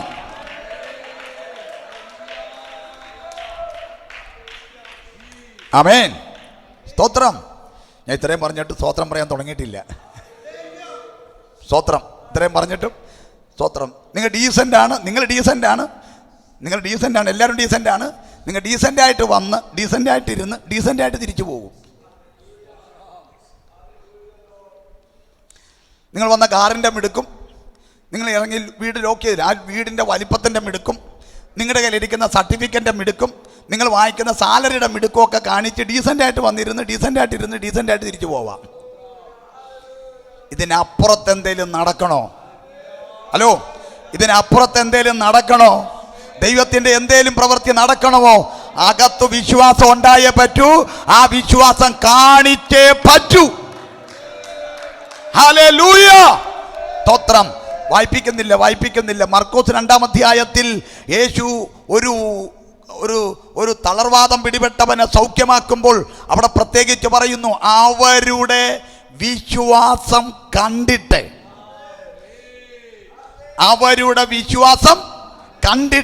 വായിച്ചിട്ടില്ലേ നിങ്ങൾ ആ വാക്യം? അവരുടെ വിശ്വാസം കണ്ടിട്ട്. സ്തോത്രം. പക്ഷവാതം പിടിപെട്ടവനോട് പറയും, എഴുന്നേറ്റ് പോടാന്ന്. സ്തോത്രം. ഇനി അപ്പോസ്തല പ്രവൃത്തിയിൽ ലൂസ്ത്ര എന്ന് പറയുന്ന ദേശത്ത് അപ്പോസ്തലൻ പൗലോസ് വചനം പ്രസംഗിച്ചു കൊണ്ടിരിക്കുമ്പോൾ അമ്മയുടെ ഉദരം മുതൽ ഒരിക്കൽ പോലും നടന്നിട്ടില്ലാത്തവൻ വചനം കേട്ടുകൊണ്ടിരിക്കുമ്പോൾ അവനോട് കാലൂന്നി നിവർന്നു നിൽക്കാൻ പറയുന്നുണ്ട്. എപ്പോഴാ പറയുന്നറിയാമോ? അവന്റെ വിശ്വാസം കണ്ടിട്ട്. അവന്റെ വിശ്വാസം കണ്ടിട്ട്. സഹോദരന്മാരെ, എന്നോടൊന്ന് സംസാരിച്ച്, വിശ്വാസം എങ്ങനെ കാണാൻ പറ്റും? നിങ്ങളുടെ അകത്തെ വിശ്വാസം എനിക്കെങ്ങനെ കാണാൻ പറ്റും?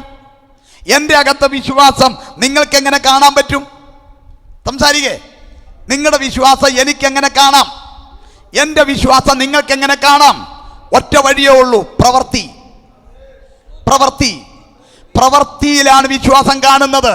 അങ്ങനെയെങ്കിൽ വിശ്വാസം കാണിക്കാൻ പറ്റുമെങ്കിൽ അതുപോലെ തന്നെയാണ് അവിശ്വാസവും കാണിക്കാം. വിശ്വാസം കാണിക്കാമെങ്കിൽ അവിശ്വാസവും കാണിക്കാം. എന്ന് പറഞ്ഞാൽ ബോഡി ലാംഗ്വേജിലൂടെ വിശ്വാസം കാണിക്കാമെങ്കിൽ ബോഡി ലാംഗ്വേജിലൂടെ അവിശ്വാസവും കാണിക്കാം. എന്ന് പറഞ്ഞാൽ നിങ്ങൾ തെറ്റിദ്ധരിക്കരുത്. ഒരുപക്ഷെ നിങ്ങൾക്ക് അറിയാൻ പാടില്ലാത്തത് കൊണ്ടായിരിക്കാം നിങ്ങളുടെ ചില ബോഡി ലാംഗ്വേജ് നിങ്ങൾ പോലും അറിയാതെ വിളിച്ചു പറയുന്നുണ്ട്, ഈ പറഞ്ഞതിലൊന്നും എനിക്ക് വല്ല വിശ്വാസം ഇല്ലെന്ന്. ആ മയക്കവും ആ ഉറക്കവും വെള്ളത്തിൽ വീണ കോഴിയെ പോലുള്ള ഇരിപ്പും എല്ലാം കൂടെ ആ ബോഡി ലാംഗ്വേജ് മൊത്തം വായിച്ചു നോക്കിയാൽ ഒരു കാര്യം ഉറപ്പാണ്, ഉപദേശി പറഞ്ഞതൊക്കെ സത്യമാ, നടക്കുമെന്ന് വിശ്വാസമില്ല.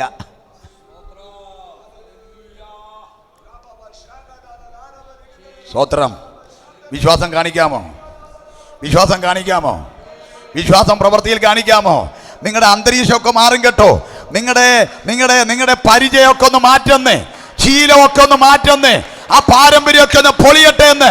ചുമ്മാതെ വന്ന് ഇരുന്നിട്ട് പോകുന്ന ഇടപാടൊക്കെ അവസാനിക്കട്ടെ എന്ന് ഇന്ന് പകൽ ആ കെട്ടുകളൊക്കെ പൊട്ടട്ടെ.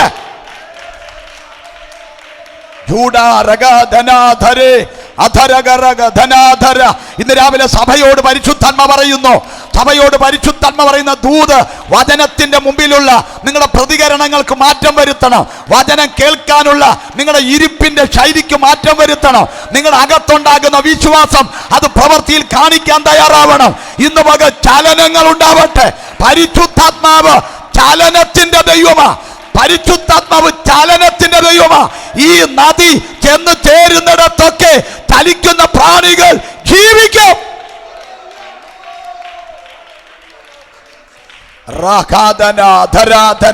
ഞാൻ ഇന്ന് രാവിലെ സ്വർഗം എനിക്ക് തന്ന അധികാരം ഉപയോഗിച്ച് ഈ സഭയുടെ അന്തരീക്ഷത്തിന്റെ മേൽ അധികാരം ഏറ്റെടുത്ത് ഞാൻ ആത്മാവിൽ കൽപ്പിക്കുന്നു, സ്വർഗീയമായ അന്തരീക്ഷങ്ങൾ വെളിപ്പെടട്ടെ. വിശ്വാസം പ്രകടിപ്പിക്കുന്ന അന്തരീക്ഷങ്ങൾ, വിശ്വാസങ്ങൾ പ്രവൃത്തിയിൽ കാണിക്കുന്ന അന്തരീക്ഷങ്ങൾ ഇതിനകത്ത് തുറന്നു വരട്ടെ.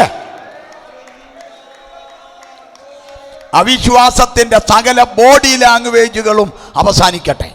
സ്തോത്രം. ഞാൻ ഒന്നുകൂടെ ആ വാക്ക് പറഞ്ഞോട്ടെ ദൈവമക്കളെ. നിങ്ങൾ അറിഞ്ഞോ അറിയാതെയോ, നിങ്ങൾ ഒരുപക്ഷെ അറിയുന്നില്ലായിരിക്കാം, നിങ്ങളുടെ ചില ബോഡി ലാംഗ്വേജ് വിളിച്ചു പറയുന്നു, എനിക്ക് വിശ്വാസമില്ല, എനിക്ക് വിശ്വാസമില്ല, എനിക്ക് പ്രതീക്ഷയില്ല, ദൈവം പ്രവർത്തിക്കുമെന്ന് പ്രതീക്ഷയില്ല. ദൈവം പറയുന്നു, വിശ്വസിച്ചാൽ ദൈവത്തിൻ്റെ മഹത്വം കാണും. ചിലത് കാണണമെങ്കിൽ, നിന്റെ കുടുംബത്തിൽ ചിലത് കാണണമെങ്കിൽ, ഈ സഭയിൽ ചിലത് കാണണമെങ്കിൽ, നിന്റെ കുടുംബത്തിൽ നിന്റെ തലമുറയുടെ മേൽ എന്തെങ്കിലും കാണണമെങ്കിൽ നീ വിശ്വസിച്ചേ പറ്റൂ. വിശ്വസിച്ച് അതിന്റെ പ്രവൃത്തി കാണിച്ചേ പറ്റൂ.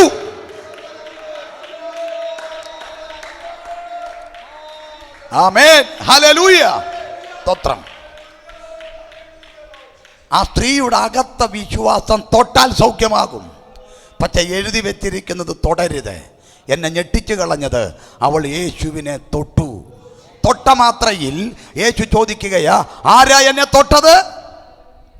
ആരാ എന്നെ തൊട്ടത്? ചോദ്യം കേട്ട് ആ സ്ത്രീ അക്ഷരാർത്ഥത്തിൽ ഞെട്ടിപ്പോയി. കാരണം ആരും അറിയരുത് എന്നോർത്ത് ചെയ്ത കാര്യം, ആരും അറിയാൻ പാടില്ലാത്ത കാര്യം, തികച്ചും രഹസ്യമായി ചെയ്ത കാര്യം ഇപ്പൊ പരസ്യമാകാൻ പോകുക. യേശു തൊട്ടയാളെ തപ്പുകയാ, ഇപ്പൊ പരസ്യമാകാൻ പോകുകയാ.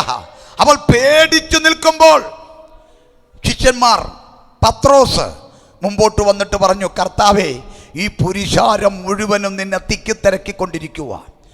പുരുഷാരം ഭയങ്കര ജനക്കൂട്ടമാ. ഈ ജനക്കൂട്ടം മുഴുവനും നിന്നെ തിക്കിത്തിരക്കിക്കൊണ്ടിരിക്കുകയാ. ജനം ഇടിച്ചു കയറുന്നുണ്ട്, അവിടെ നിന്നും ഇവിടെ നിന്നും ഒക്കെ ഉന്തും തള്ളുമുണ്ട്. ഈ തിക്കിത്തിരക്കിൻ്റെ ഇടയിൽ നിന്നെ ആരാ തൊട്ടതെന്ന് ഞങ്ങൾക്കെങ്ങനെ അറിയാൻ പറ്റും? ഈ ജനം തിക്കിത്തിരക്കിക്കൊണ്ടിരിക്കുമ്പോൾ നിന്നെ ആരാ തൊട്ടതെന്ന് ഞങ്ങൾക്കെങ്ങനെ അറിയാം? ഈ ചോദ്യം കേട്ടപ്പോൾ ശരിക്കും ആശ്വാസം കൈക്കൊണ്ടത് ആരാ? ആ സ്ത്രീക്ക് മനസ്സിലായി വെടിക്കെട്ട് മറുപടി. പത്രോച്ചാനില്ലായിരുന്നെങ്കിൽ കുഴഞ്ഞേനെ. വെടിക്കെട്ട് മറുപടിയാ പത്രോസ് പറഞ്ഞേക്കുന്നത്. ഇനി യേശു എന്തു പറയണം? ഓ അത് ശരി, ആൾക്കാരെല്ലാം കൂടെ തിക്കിത്തിരക്കിയപ്പോൾ ആരോ ഒരാൾ വന്നല്ലേ എന്നെ മുട്ടിയതാ. ശേ, ഞാനെന്ത് കിഴങ്ങനാ?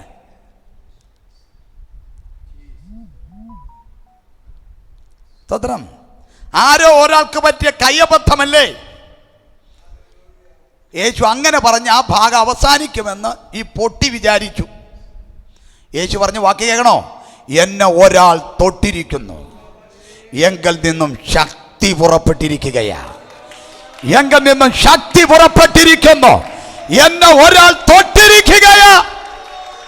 യേശുവിന്റെ നാമത്തിൽ യേശു പറയുന്നു, ആരോ ഒരാൾ എന്നെ അബദ്ധത്തിൽ തൊട്ടതല്ല, ആർക്കോ പറ്റിയ കൈയബദ്ധമല്ല. എന്നെ ഒരാൾ അറിഞ്ഞു തൊട്ടിരിക്കുന്നു, എന്നെ ഒരാൾ വിശ്വാസത്തെ തൊട്ടിരിക്കുന്നു, എന്നെ ഒരാൾ മനഃപൂർവ്വം തൊട്ടിരിക്കുന്നു. കാരണം എങ്കിൽ നിന്ന് ശക്തി പുറപ്പെട്ടിരിക്കുകയോ. ഇന്ന് രാവിലെ ഈ വചനം കേട്ടുകൊണ്ടിരിക്കുമ്പോൾ പരിശുദ്ധാത്മാവ് ചിലരോട് പറയുകയാ, നീ വചനത്തിന്റെ മുമ്പിൽ പ്രതികരിക്കാൻ തയ്യാറായാൽ, വിശ്വാസത്തിന്റെ പ്രവൃത്തി ചെയ്യാൻ തയ്യാറായാൽ, നീ പോലും അറിയാതെ നിന്റെ ശരീരത്തിലേക്ക് വ്യാപരിക്കുന്ന ഒരു ദൈവശക്തിയുണ്ട്. ഏതു വിഷയത്തിന് വേണ്ടിയാ നീ ഉപവസിക്കുന്നത്, ഏതു വിഷയത്തിന് വേണ്ടിയാ നീ പ്രാർത്ഥിക്കുന്നത്, അതിൻ്റെ മേൽ ദൈവശക്തി വ്യാപരിക്കും. അടുത്തിരിക്കുന്നവരെ നോക്കരുത്, അടുത്തിരിക്കുന്നവരെ ശ്രദ്ധിക്കരുത്. ഇന്ന് പകൽ വചനത്തിന്റെ ശക്തി നിന്റെ മേൽ വ്യാപരിക്കും. ദൈവശക്തി നിന്റെ ശരീരത്തിലേക്ക് ഇറങ്ങി വരും.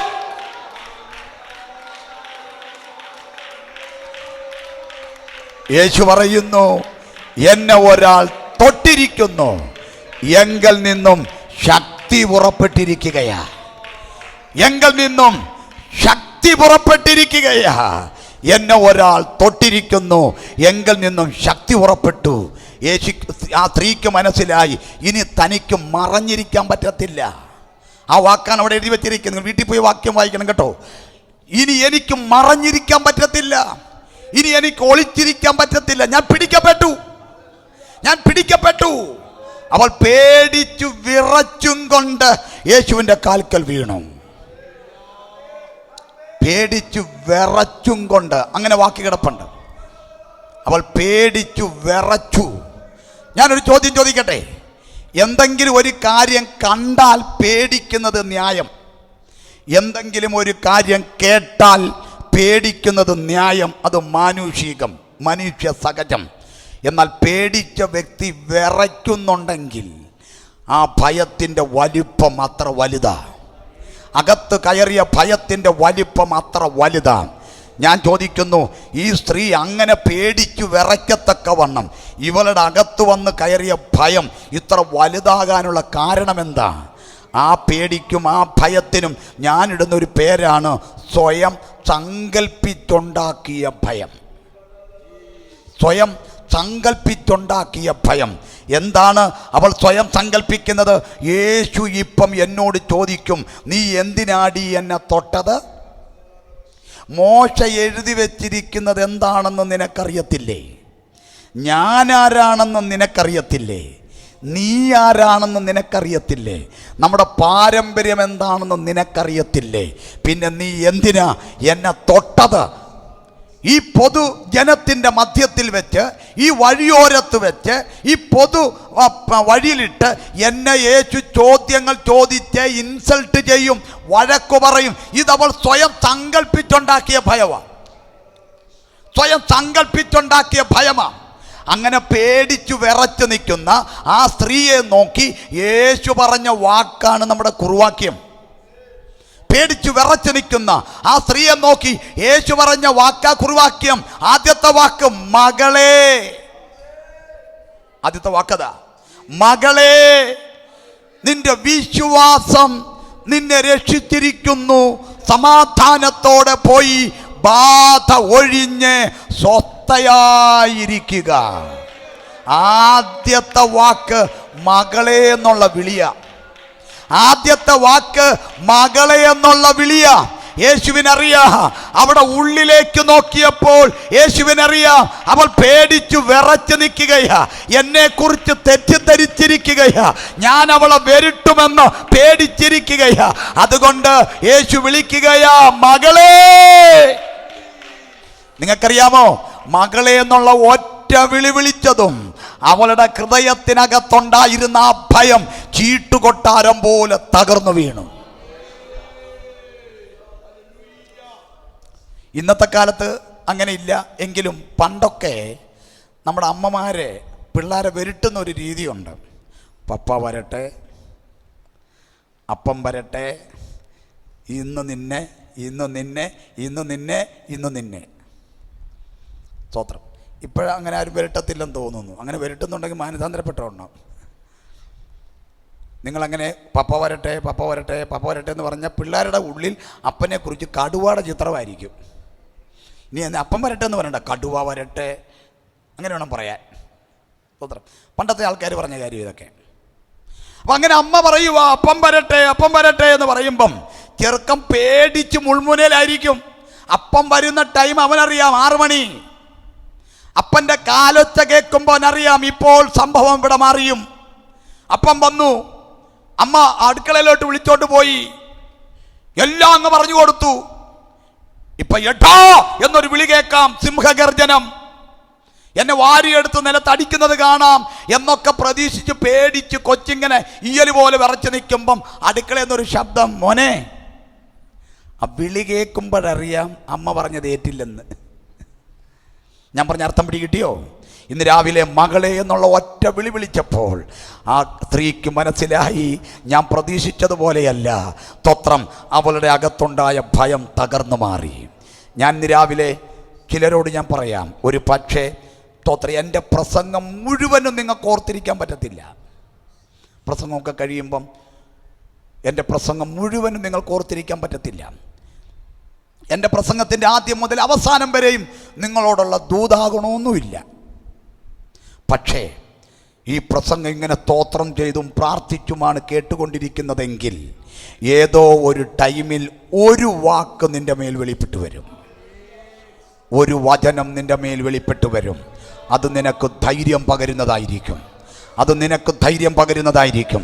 അത് നിന്റെ രോഗത്തെ സൗഖ്യമാക്കുന്നതായിരിക്കും. അത് നിന്റെ അകത്തെ മനുഷ്യനെ ബലപ്പെടുത്തുന്നതായിരിക്കും. അത് നിന്റെ ചോദ്യങ്ങൾക്ക് ഉത്തരം തരുന്നതായിരിക്കും. ഇന്ന് പകൽ ആ ഒരു വചനം വെളിപ്പെട്ടു വരാൻ വേണ്ടി പ്രാർത്ഥനയോടുകൂടെ ഇരുന്നാൽ ഉറപ്പ, സഹോദര, സഹോദരി, കുഞ്ഞ്, മാതാവേ, പിതാവേ, ആ വചനം വെളിപ്പെട്ടാൽ നിന്റെ മേൽ വിടുതലോ. ആ വചനം വെളിപ്പെട്ടാൽ നീ മെനക്കെട്ട് ഇവിടെ വന്നിരുന്നത് ഗുണമായി. മെനക്കെട്ട് ഇവിടെ വന്നിരുന്നത് ഗുണമായി. ആ വചനം വെളിപ്പെട്ടു വരണം. സ്തോത്രം. നിങ്ങളെ വിടുവിക്കാൻ ദൈവത്തിൻ്റെ ഹൃദയത്തിനകത്തൊരു വചനം ഇരിപ്പുണ്ട്. ഇന്ന് ഇന്ന് ഇന്ന് ഇന്ന് നിങ്ങളുടെ ചോദ്യങ്ങൾക്ക് ഉത്തരം തരാൻ, നിങ്ങളുടെ രോഗത്തെ സൗഖ്യമാക്കാൻ, നിന്റെ ആത്മമണ്ഡലത്തെ അപ്ഡേറ്റ് ചെയ്യാൻ ദൈവത്തിൻ്റെ ഹൃദയത്തിനകത്തൊരു വചനം കിടപ്പുണ്ട്. അതേതാണെന്ന് എനിക്കറിയത്തില്ല.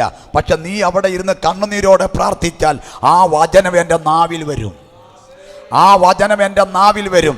ദൈവത്തിൻ്റെ ഹൃദയത്തിൽ കിടക്കുന്ന ആ വചനം എൻ്റെ നാവിൽ വരും. അതുകൊണ്ടല്ലേ അപ്പോസ്തലൻ പറഞ്ഞത്, ഞാൻ വചനം പ്രസംഗിക്കുമ്പോൾ വചനം കിട്ടേണ്ടതിന് നിങ്ങൾ എനിക്ക് വേണ്ടി പ്രാർത്ഥിക്കണം. പ്രാർത്ഥനയോടുകൂടെ ഇരിക്കാമോ? ഈ യോഗം ഒരു അനുഗ്രഹമായി മാറും. സ്തോത്രം. മകളെ, നിന്റെ വിശ്വാസം നിന്നെ രക്ഷിച്ചിരിക്കുന്നു, സമാധാനത്തോടെ പോയി ബാധ ഒഴിഞ്ഞ് സ്വസ്ഥയായിരിക്ക എന്ന് പറഞ്ഞു. ഇന്ന് രാവിലെ പ്രധാനമായി നമ്മൾ ചിന്തിക്കാൻ പോകുന്നത് ബാധ ഒഴിഞ്ഞു എന്ന പദമാണ്. ബാധ ഒഴിഞ്ഞു എന്ന പദമാണ്. ആ പദത്തെ അടിസ്ഥാനപ്പെടുത്തിയാണ് ഞാൻ തുടർന്ന് വചനം നിങ്ങളുമായി പങ്കുവയ്ക്കാൻ പോകുന്നത്. അതിപ്രധാനമായ 5 ബാധകളെക്കുറിച്ചാണ് രക്തസ്രവക്കാരുടെ ചരിത്ര ഭാഗത്ത് നിന്നുകൊണ്ട് ഞാൻ സാധാരണഗതിയിൽ വചനം പങ്കുവയ്ക്കാറ്. 5 പ്രധാന ബാധകളെക്കുറിച്ച്. എന്നിട്ട് ഈ ബാധകൾ എങ്ങനെയാണ് ഒഴിയുന്നതെന്നും കൂടെ പറയും. കാരണം കുറുവാക്യം എന്താ? ബാധ ഒഴിഞ്ഞ്, ബാധ ഒഴിഞ്ഞ്. അപ്പോൾ 5 ബാധകളെക്കുറിച്ച് പറഞ്ഞിട്ട് ഈ ബാധകൾ എങ്ങനെയാണ് ഒഴിയുന്നത് എന്നും കൂടെ ഞാൻ പറയുമ്പോഴാണ് എൻ്റെ മെസ്സേജിൻ്റെ പൂർണ്ണ രൂപം.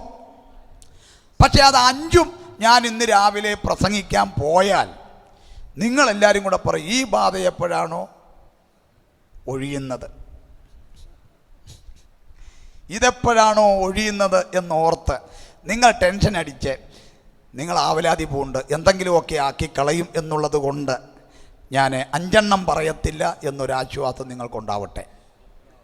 പിന്നെ കൂടുതൽ ആശ്വാസം നിങ്ങൾക്കുണ്ടാകാൻ ഈ 5 2 പറയുന്നുള്ളൂ. അപ്പോൾ കുറേ ആശ്വാസമായി ഒരു സ്വോത്രം പറഞ്ഞേ, സ്വോത്രം വാന്നേ, വാ തുറന്ന് സ്വോത്രം പറയുന്നേ. 5 പറയുന്നുള്ളൂ. സ്വോത്രം 5 അല്ല, 2 പറയുന്നുള്ളൂ. 2 പറയൂ. സ്വോത്രം. എന്നിട്ട് ഇതെങ്ങനെയാണ് ഒഴിയുന്നതെന്നും കൂടെ ഒന്ന് പറയണമെന്നാണ് എൻ്റെ ചിന്ത, എൻ്റെ ആഗ്രഹം. കാരണം ഈ ബാധ ഉണ്ടെന്ന് മാത്രം പറഞ്ഞിട്ട് കാര്യം ഇല്ലല്ലോ. അപ്പോൾ ഒരു സ്ഥലത്ത്, പത്തനംതിട്ട ഒരു സ്ഥലത്ത്, ഞങ്ങളുടെ AGയുടെ തന്നെ വലിയ ചർച്ച, ഭയങ്കര പാരമ്പര്യ സഭയാണ്. അപ്പോൾ അവിടെ ഞാൻ 3 ബാധകളെക്കുറിച്ച് പറഞ്ഞു. അപ്പോൾ സമയം ഉണ്ടായിരുന്നുകൊണ്ട് 3 2 ആയിരിക്കും, മിക്ക സ്ഥലത്തും 2 ഞാൻ ഈ പറയുന്നത്. 2 പറഞ്ഞു കഴിഞ്ഞപ്പോൾ ക്ലോക്കെ നോക്കിയപ്പോൾ 1 മണിയാകാൻ പോകുന്നു. അപ്പോൾ എങ്ങനെ ഒഴിയുന്നെന്ന് പറയാൻ സമയമില്ല. ഞാൻ പറഞ്ഞു, ഉള്ള ബാധയും കൊണ്ട് പോകാൻ പറഞ്ഞു. ഇപ്പോൾ ബാധ ഉണ്ടെന്ന് മനസ്സിലായല്ലോ, ബാധ ഉണ്ടെന്ന് മനസ്സിലായല്ലോ, നീ ഇതും കൊണ്ടങ്ങ് പോയിക്കോളാൻ പറഞ്ഞു. സ്തോത്രം. അപ്പം അവിടെ ഇരുന്ന പാസ്റ്റർ പറഞ്ഞു, പാസ്റ്ററെ ഞങ്ങൾക്കത് ഒഴിയണം, ഞങ്ങൾക്കത് ഒഴിയണം. അപ്പോൾ ഇന്ന് രാവിലെ കൃത്യം പറഞ്ഞ സമയത്ത് ഞാൻ നിർത്തും. ഒഴിയണോ വേണ്ടയോ എന്നുള്ളത് നിങ്ങൾ എന്ത് ചെയ്യണം? തീരുമാനിക്കണം. സ്തോത്രം. അപ്പം 2 പറയാം, എന്നിട്ട് അതെങ്ങനെയാണ് ഒഴിയുന്നതെന്നും കൂടെ ഞാൻ എന്ത് ചെയ്യണം? പറയണം. ഇന്ന് രാവിലെ ഞാൻ വിശ്വസിക്കുന്നൊരു കാര്യം പറയാം, ഡിക്ലെയർ ചെയ്യാൻ പോവുക. വിശ്വാസത്താൽ ഞാൻ ഡിക്ലെയർ ചെയ്യുന്നു, ഇന്ന് രാവിലെ ചില ബാധകൾ ഒഴിയും. എത്ര രാമയം പറഞ്ഞു സ്വീകരിക്കും? എത്ര രാമയം പറഞ്ഞു സ്വീകരിക്കും? ഇന്ന് പകൽ ചില ബാധകൾ ഒഴിയും. ഏതാണ്ട് 12 സംവത്സരമായി ശരീരത്തിൽ കൊണ്ടു നടന്ന ആ സ്ത്രീയുടെ ബാധ ഒഴിഞ്ഞതുപോലെ ചില കാലപ്പഴക്കമുള്ള ബാധകൾ നിന്റെ കുടുംബത്തെ വിടാതെ വിട്ടുമാറാതെ, നിന്റെ തലമുറയെ വിടാതെ വിട്ടുമാറാതെ, നിന്റെ ശരീരത്തെ വിടാതെ വിട്ടുമാറാതെ, നിന്റെ ജീവിതത്തെ വിടാതെ വിട്ടുമാറാതെ പിടിമുറുക്കിയിരുന്ന ചില ബാധകൾ ഇന്ന് പകൽ യേശുവിൻ്റെ നാമത്തിൽ ഒഴിയും. ചില ബാധകൾ ഇന്ന് പകൽ യേശുവിൻ്റെ നാമത്തിൽ ഒഴിയും. ആമേൻ, ഹല്ലേലൂയ, ആമേൻ. ഇന്ന് പകൽ ചില ബാധകൾ ഒഴിയും. ആമേൻ. എൻ്റെ കർത്താവ് അങ്ങനെ ചെയ്യാൻ പോകുന്നതിനായി സ്തോത്രം. ഞാൻ ഇങ്ങനെ പറയുന്നു, ചുമ്മാതെ ഒരു ബാധ ഒഴിയുകയല്ല, മേലാൽ ഒരു ബാധയും നിന്റെ കൂടാരത്തോട് അടുത്തു വരാൻ പറ്റാതെ വണ്ണം നിനക്കും നിനക്കുള്ളതിന് ചുറ്റും ഇന്ന് പകൽ എൻ്റെ ദൈവം തീമതിലായിരിക്കും. നിനക്കും നിനക്കുള്ളതിന് ചുറ്റും ഇന്ന് പകൽ എൻ്റെ ദൈവം തീമതിലായിരിക്കും. ഒരു ബാധയ്ക്കും ഇനി നിന്റെ കുടുംബത്തോട് അടുത്തു വരാൻ പറ്റത്തില്ല. നാളുകളായി നിന്നെ ഇറിറ്റേറ്റ് ചെയ്തുകൊണ്ടിരുന്ന, നാളുകളായി നിന്നെ കട്ടപ്പെടുത്തിക്കൊണ്ടിരുന്ന, നാളുകളായി നിനക്കെതിരെ വെല്ലുവിളിച്ചു കൊണ്ടിരുന്ന, നാളുകളായി നിന്റെ ജീവിതത്തെ തല തുരുമ്പെടുത്തുകൊണ്ടിരുന്ന ചില ബാധകൾ യേശുവിൻ്റെ നാമത്തിൽ ഇന്ന് പകൽ ഒഴിയോ, ഇന്ന് പകൽ ഒഴിയോ, ഇന്ന് പകൽ ഒഴിയോ. ഓ, യേശുവിൻ്റെ നാമത്തിൽ ജയം വ്യാപരിക്കട്ടെ. സ്തോത്രം. 2 പ്രധാന ബാധകളെ കുറിച്ച് ഞാൻ പറയാൻ വരികയാണ്. 2 പ്രധാന ബാധകളെ കുറിച്ച് ഞാൻ പറയാൻ വരുന്നു. ഒന്നാമത്തെ ബാധ രോഗം എന്ന ബാധയാണ്. ഒന്നാമത്തെ ബാധ രോഗം എന്ന ബാധ. ഒന്ന് ചേർന്ന് പറഞ്ഞേ, ഒന്നാമത്തെ ബാധ രോഗം എന്ന ബാധ. രോഗം എന്ന ബാധ. സ്തോത്രം. ഈ സ്ത്രീക്ക് രക്തസ്രവം ബാധിച്ചിരിക്കുകയാണ്. ബ്ലീഡിങ്, രക്തസ്രവം ബാധിച്ചിരിക്കുകയാണ്. നിങ്ങൾ ആ ചരിത്രം മൊത്തം വായിച്ചോ. അതൊരു രോഗമാണെന്ന് അവിടെ പറയുന്നില്ല. യേശു പറഞ്ഞ വാക്ക് ബാധ ഒഴിഞ്ഞ് സ്വസ്ഥയായിരിക്കുക എന്ന. അതിൻ്റെ അർത്ഥം അത് കേവലം ഒരു രോഗം ആയിരുന്നില്ല, അതൊരു ബാധയായിരുന്നു.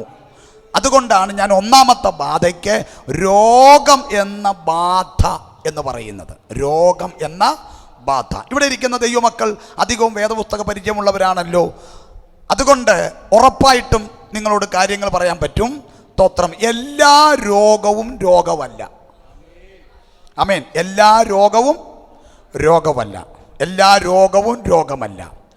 രോഗത്തിന് മരുന്നുണ്ട്, രോഗത്തിന് ഹോസ്പിറ്റലുകളുണ്ട്, രോഗത്തിന് ട്രീറ്റ്മെൻറ്റുകളുണ്ട്. ടെക്നോളജി എത്രയോ വർദ്ധിച്ചിരിക്കുന്നു ഇപ്പോഴത്തെ ആധുനിക ലോകത്തിൽ. രോഗത്തിന് പ്രതിവിധിയുണ്ട്. എന്നാൽ രോഗമെന്ന ആത്മാവിനെ, രോഗമെന്ന ബാധയ്ക്ക് ഒറ്റ പ്രതിവിധി മാത്രമേയുള്ളൂ. അത് സകല നാമത്തിനും മേലായ നാമമുള്ള യേശുവിൻ്റെ നാമം മാത്രം. രോഗത്തിന് ഡോക്ടർമാരുണ്ട്, ഉറപ്പ്. രോഗത്തിന് ഡോക്ടർമാരുണ്ട്, ചികിത്സയുണ്ട്, പ്രതിവിധിയുണ്ട്. പക്ഷേ രോഗമെന്ന ബാധയ്ക്ക് ഒറ്റ പരിഹാരമേ ഉള്ളൂ. അത് യേശുവിൻ്റെ നാമം മാത്രമാണ്.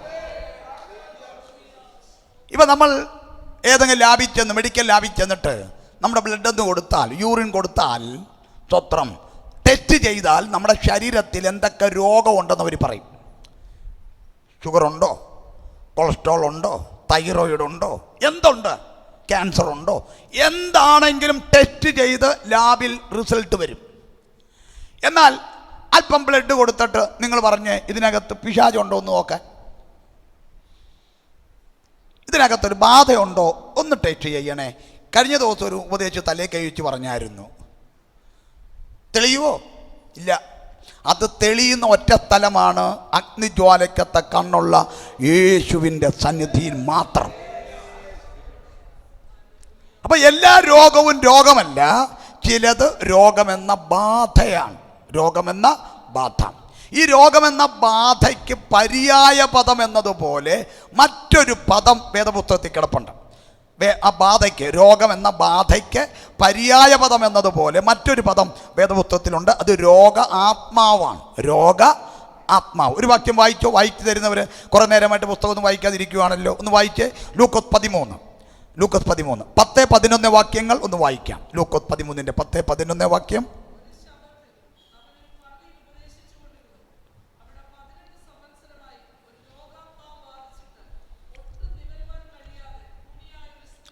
അവിടെ ഒരു ആത്മാവിനെ കേട്ടില്ലേ? രോഗ ആത്മാവ്. അതായത് രോഗമെന്ന ബാധ. അതിന് പകരം പറയാൻ പറ്റുന്ന, പകരം വെക്കാൻ പറ്റുന്ന വേദപുസ്തകത്തിലെ ഒരു പദമാണ് ഞാൻ ഈ പറഞ്ഞ രോഗ ആത്മാവ്. രോഗാത്മാവ്. ഇനി എന്നെ നോക്കിക്കേ. ഒരു രോഗാത്മാവ്, ഒരു സ്പിരിറ്റാണത്. ഒരു സ്പിരിറ്റ്, രോഗ ആത്മാവ്. ഈ സ്പിരിറ്റ്, ഈ രോഗാത്മാവ് ഒരു സ്ത്രീയുടെ മേൽ പ്രവേശിച്ചു. ഈ സ്ത്രീയുടെ മേൽ പ്രവേശിച്ചപ്പോൾ ആ സ്പിരിറ്റിൻ്റെ മുമ്പിൽ അവളുടെ ബോഡി പ്രതികരിച്ചു.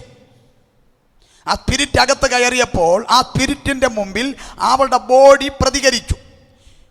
ഈ വാക്ക് നമ്മൾ മെഡിക്കലിൽ കേട്ടിട്ടുണ്ടല്ലേ? രോഗി മരുന്നിനോട് പ്രതികരിക്കുന്നില്ല.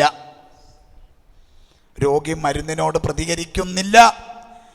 2 ദിവസം കഴിഞ്ഞപ്പോൾ പറഞ്ഞു രോഗി മരുന്നിനോട് പ്രതികരിച്ച് തുടങ്ങി എന്ന് പറഞ്ഞതുപോലെ ഈ സ്പിരിറ്റ് ഈ സ്ത്രീയുടെ അകത്ത് പ്രവേശിച്ചപ്പോൾ ആ സ്പിരിറ്റിനോട് അവളുടെ ബോഡി പ്രതികരിച്ചു.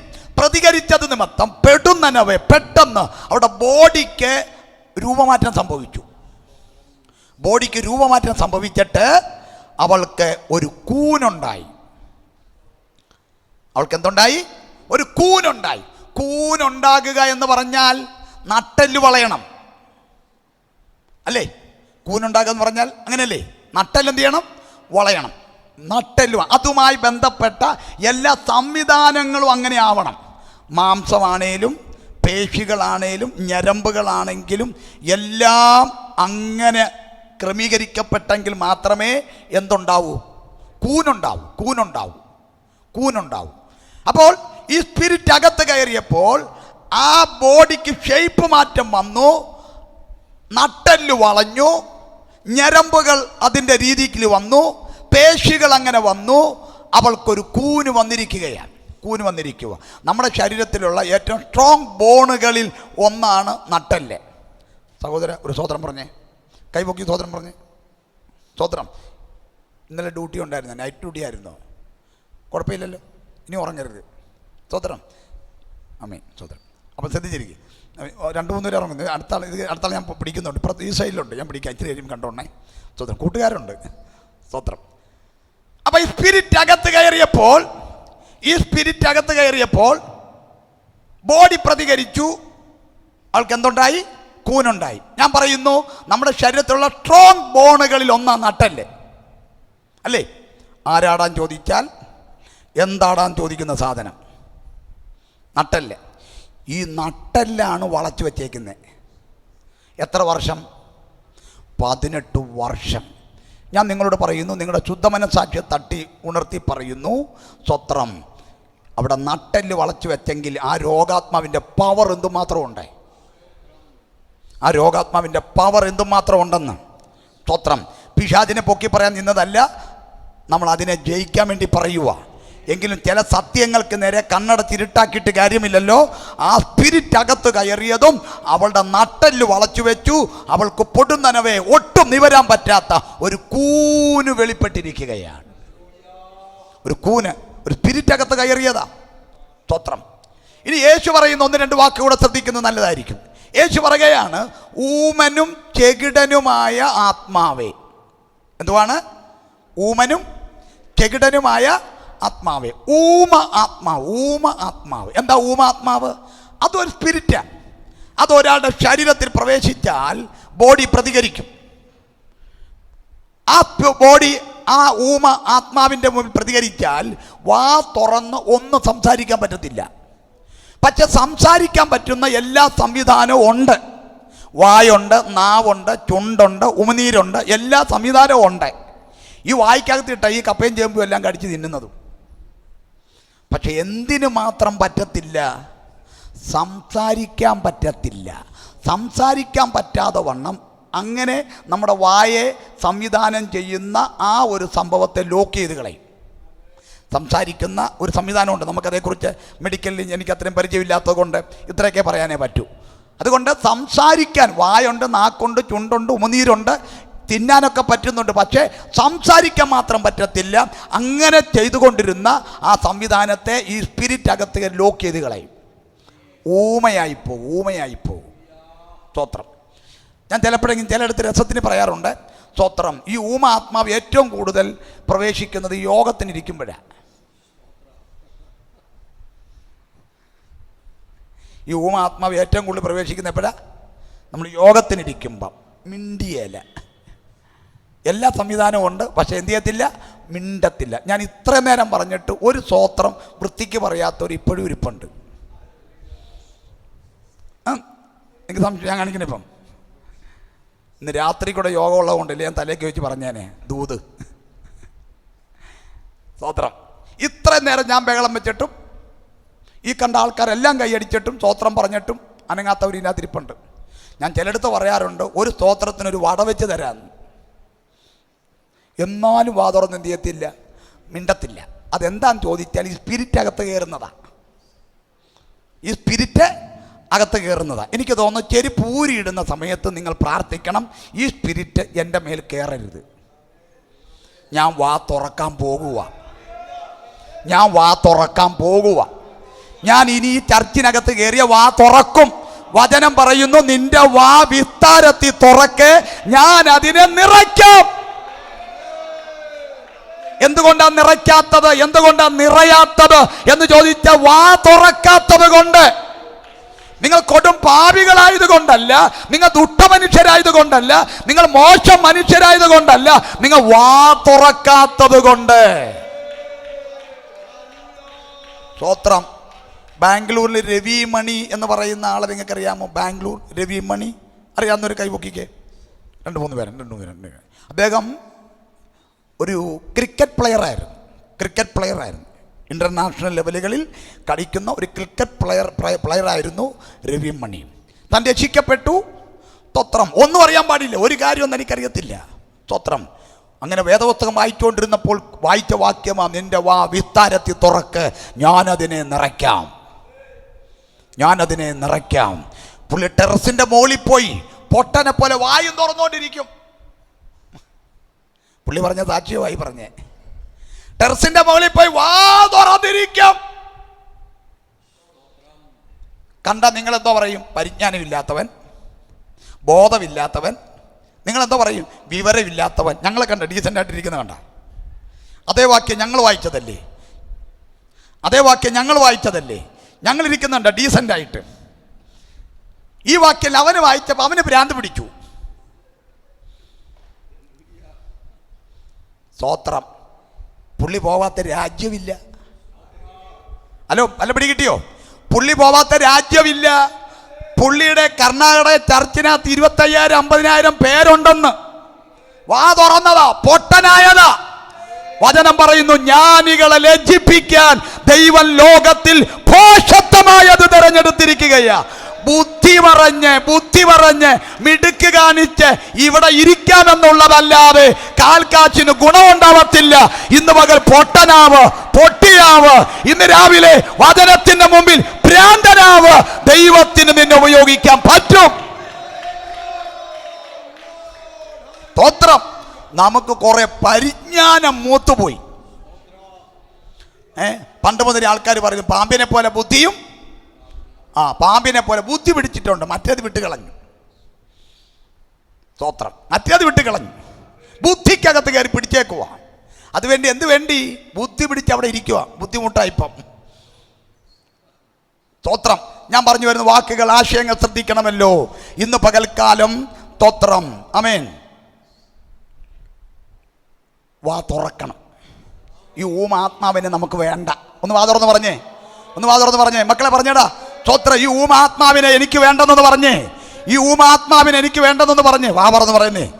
നിങ്ങൾ വാ തുറന്ന് പറ. എടാ പറയടാ, വാ തുറന്ന് പറ. എനിക്ക് ഊമാത്മാവിനെ വേണ്ട. പറ, ഊമാത്മാവിനെ വേണ്ട. പറഞ്ഞേ, ഊമാത്മാവിനെ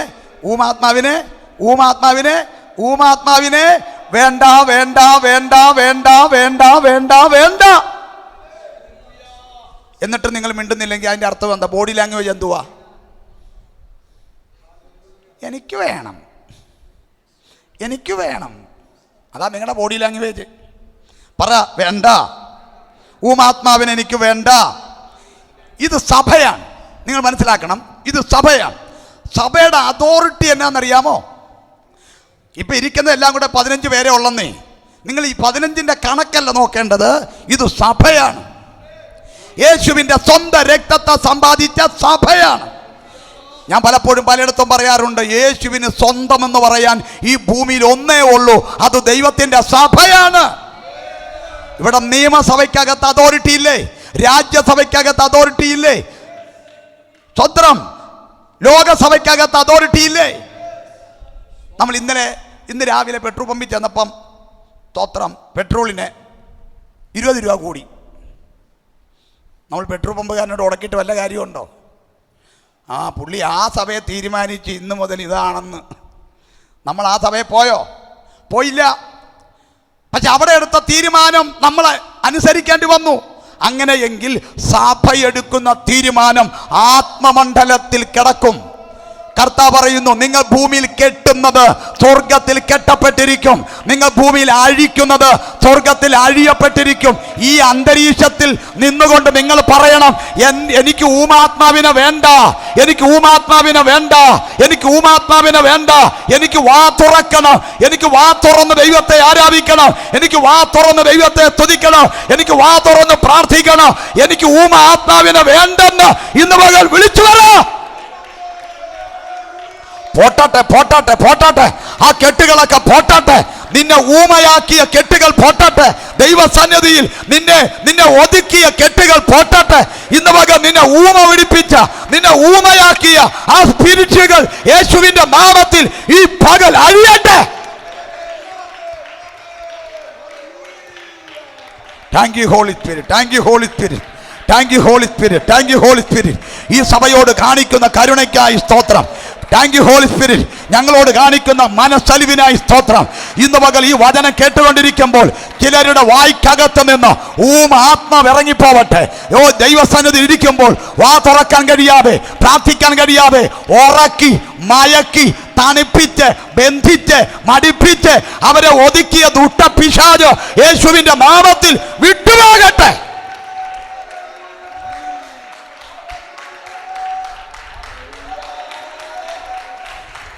ശക്തിയോടെ ശക്തിയോടെ ശക്തിയോടെ ശക്തിയോടെ ശക്തിയോടെ ശക്തിയോടെ ശക്തിയോടെ ശക്തിയോടെ എല്ലാ മൗനങ്ങളും പൊളിയട്ടെ, എല്ലാ മൗനങ്ങളും പൊളിയട്ടെ, എല്ലാ ഡീസൻസികളും പൊളിയട്ടെ, എല്ലാ മൗനങ്ങളും പൊളിയട്ടെ. നടന്നും തുള്ളിയും ദൈവത്തെ ആരാധിച്ചതുപോലെ, നടന്നും തുള്ളിയും ദൈവത്തെ ആരാധിച്ചതുപോലെ ഒരു ആരാധനയുടെ റലം തുറന്നു വരട്ടെ, ഒരു ആരാധനയുടെ റലം ഇതിനകത്ത് തുറന്നു വരട്ടെ. ഉറക്കെ ഉറക്കെ പറ. അന്യഭാഷ പറയുന്നെങ്കിൽ വാ തുറന്ന് ഉറക്കെ പറ. സ്തോത്രം ചെയ്യുന്നെങ്കിൽ വാ തുറന്ന് ഉറക്കെ പറ. സ്തോത്രം മൂളരുത്, സ്തോത്രം മൂളരുത്, അന്യഭാഷ മൂളരുത്. വാ തുറന്ന്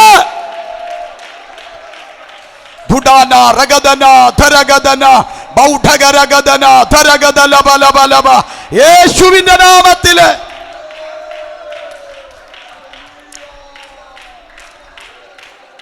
ഇന്ന് രാവിലെ എന്നാണോ ഈ താടി കൂട്ടിക്കെട്ടുന്നത്, എന്നാണോ ഈ താടി വെള്ള തുണി കൊണ്ട് കൂട്ടിക്കെട്ടുന്നത്, അന്നുവരെയും വാ തുറക്കണം. ഇപ്പോഴേ നീ താടി വെള്ള കൊണ്ട് കൂട്ടിക്കെട്ടരുത്. ഈ കസേരയിലിരുന്ന് താടി വെള്ളം മൂടിക്കെട്ടരുത്. ഇന്ന് രാത്രി അങ്ങനെ, ഇന്ന് പകൽ ഇതിനകത്ത് അങ്ങനെ ഇരിക്കരുത്. നീ തന്നെ കെട്ടി ആ കെട്ട് നീ അഴിക്കേ, നീ തന്നെ കെട്ടി ആ കെട്ടഴിക്കേ, നീ തന്നെ കെട്ടിയ കെട്ടഴിക്കേ. ജീവനുള്ളവരൊക്കെ യഹോവയെ സ്തുതിക്കട്ടെ, ജീവനുള്ളവരൊക്കെ യഹോവയെ സ്തുതിക്കട്ടെ. എല്ലാ താടിക്കെട്ടും അഴിയട്ടെ.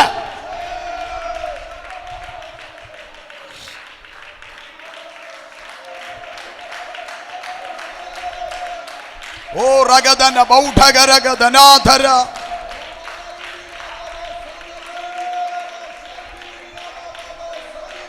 ഹല്ലേലൂയ ഹല്ലേലൂയ സ്തോത്രം.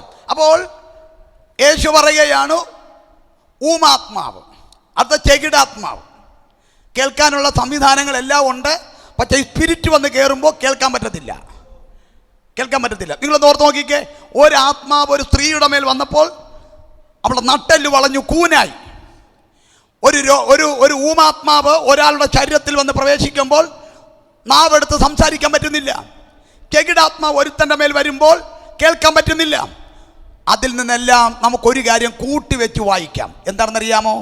ഏതെങ്കിലും ഒരു രോഗമെന്ന ബാധ, ഏതെങ്കിലും രോഗമെന്ന ഒരു ആത്മാവ് ഒരുത്തൻ്റെ ശരീരത്തിലേക്ക് പ്രവേശിച്ചാൽ അവളുടെ ബാഹ്യമായ അവയവങ്ങളെയും ആന്തരികമായ അവയവങ്ങളെയും പ്രവർത്തനരഹിതമാക്കാൻ ഈ രോഗാത്മാവിന് പറ്റും, ഈ രോഗമെന്ന ബാധയ്ക്ക് പറ്റും. സ്തോത്രം.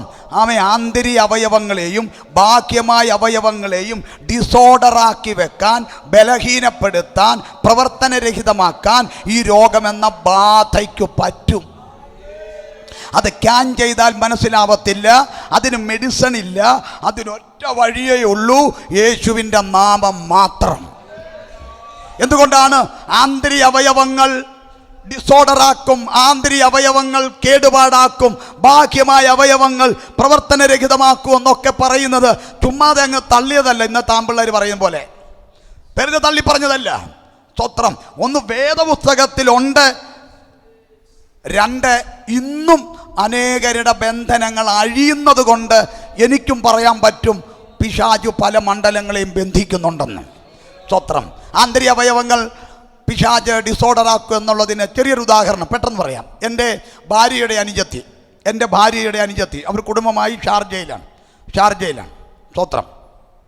അവർ കാണായിട്ടും പെണ്ണായിട്ടും ഒറ്റ മോനേ ഉള്ളൂ. അവൻ 8ാം ക്ലാസ്സിൽ പഠിച്ചുകൊണ്ടിരിക്കുമ്പോൾ കഠിനമായ നെഞ്ചുവേദന, നിലത്ത് തലകറങ്ങി ബോധരഹിതനായി നിലത്ത് വീഴും, അതുപോലത്തെ വേദന. അങ്ങനെ ഹോസ്പിറ്റലുകളിൽ കൊണ്ടുപോയി ചെക്കപ്പുകൾ നടത്തിയപ്പോൾ കണ്ടുപിടിച്ച കാര്യം ഇവൻ്റെ ഹാർട്ടിൻ്റെ വാൽവ് വളഞ്ഞിരിക്കുകയാണ്. ഹെവി ഡോസും മെഡിസിനാണ് സ്റ്റാർട്ട് ചെയ്തത്, ഹെവി ഡോസ് മെഡിസിൻ. സ്തോത്രം. അങ്ങനെ 8ാം ക്ലാസ് മുതൽ മെഡിസിൻ കഴിച്ചുകൊണ്ടിരുന്നു. +10ാം ക്ലാസ് കഴിഞ്ഞു, +2 കഴിഞ്ഞു, UK പഠിക്കാൻ പോയി. അപ്പോഴൊക്കെ മരുന്ന് കഴിക്കുന്നുണ്ട്, അപ്പോഴൊക്കെ നെഞ്ചുവേദനയും കൃത്യമായിട്ട് വരുന്നുമുണ്ട്, ഒരു മാറ്റവും അതിനില്ല. അങ്ങനെ UK പഠിച്ചുകൊണ്ടിരിക്കുമ്പോൾ അവൻ നാട്ടിൽ കുറച്ച് ദിവസം വരേണ്ടി വന്നു. എൻ്റെ കൂടെ അടൂര് അവൻ താമസിച്ചു. ഒരു ദിവസം രാത്രിയിൽ ഇവനെ ഈ നെഞ്ചുവേദന വരുക. ഇവനിങ്ങനെ സുഖമില്ലെന്ന് ഞാൻ കേട്ടിട്ടുണ്ടെങ്കിൽ ലൈവിൽ ആദ്യമായിട്ട് കാണുക, കട്ടിലെ കിടന്ന് പിടയ്ക്കുക. അതായത് ചൂട് ചാരത്തിനകത്ത് പുഴുവിനെ എടുത്തിട്ടാൽ പുഴു എങ്ങനെ പിടയ്ക്കുമോ അതുപോലെ പിടയ്ക്കുമോ വേദന വന്നിട്ട്. ദൈവത്തിൻ്റെ കൃപയിൽ ആശ്രയിച്ച് അവൻ്റെ തലമേൽ യേശുവിൻ്റെ നാമത്തിൽ കൈവച്ചപ്പോൾ പരിശുദ്ധാത്മാവ് എന്നോട് പറഞ്ഞു, അത് രോഗ ആത്മാവാണ്, രോഗമെന്ന ബാധയാണ്.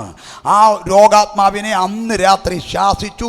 ആ പിശാച് അവനെ വിട്ടുപോയി, ആ ബാധ അവനെ വിട്ടൊഴിഞ്ഞു.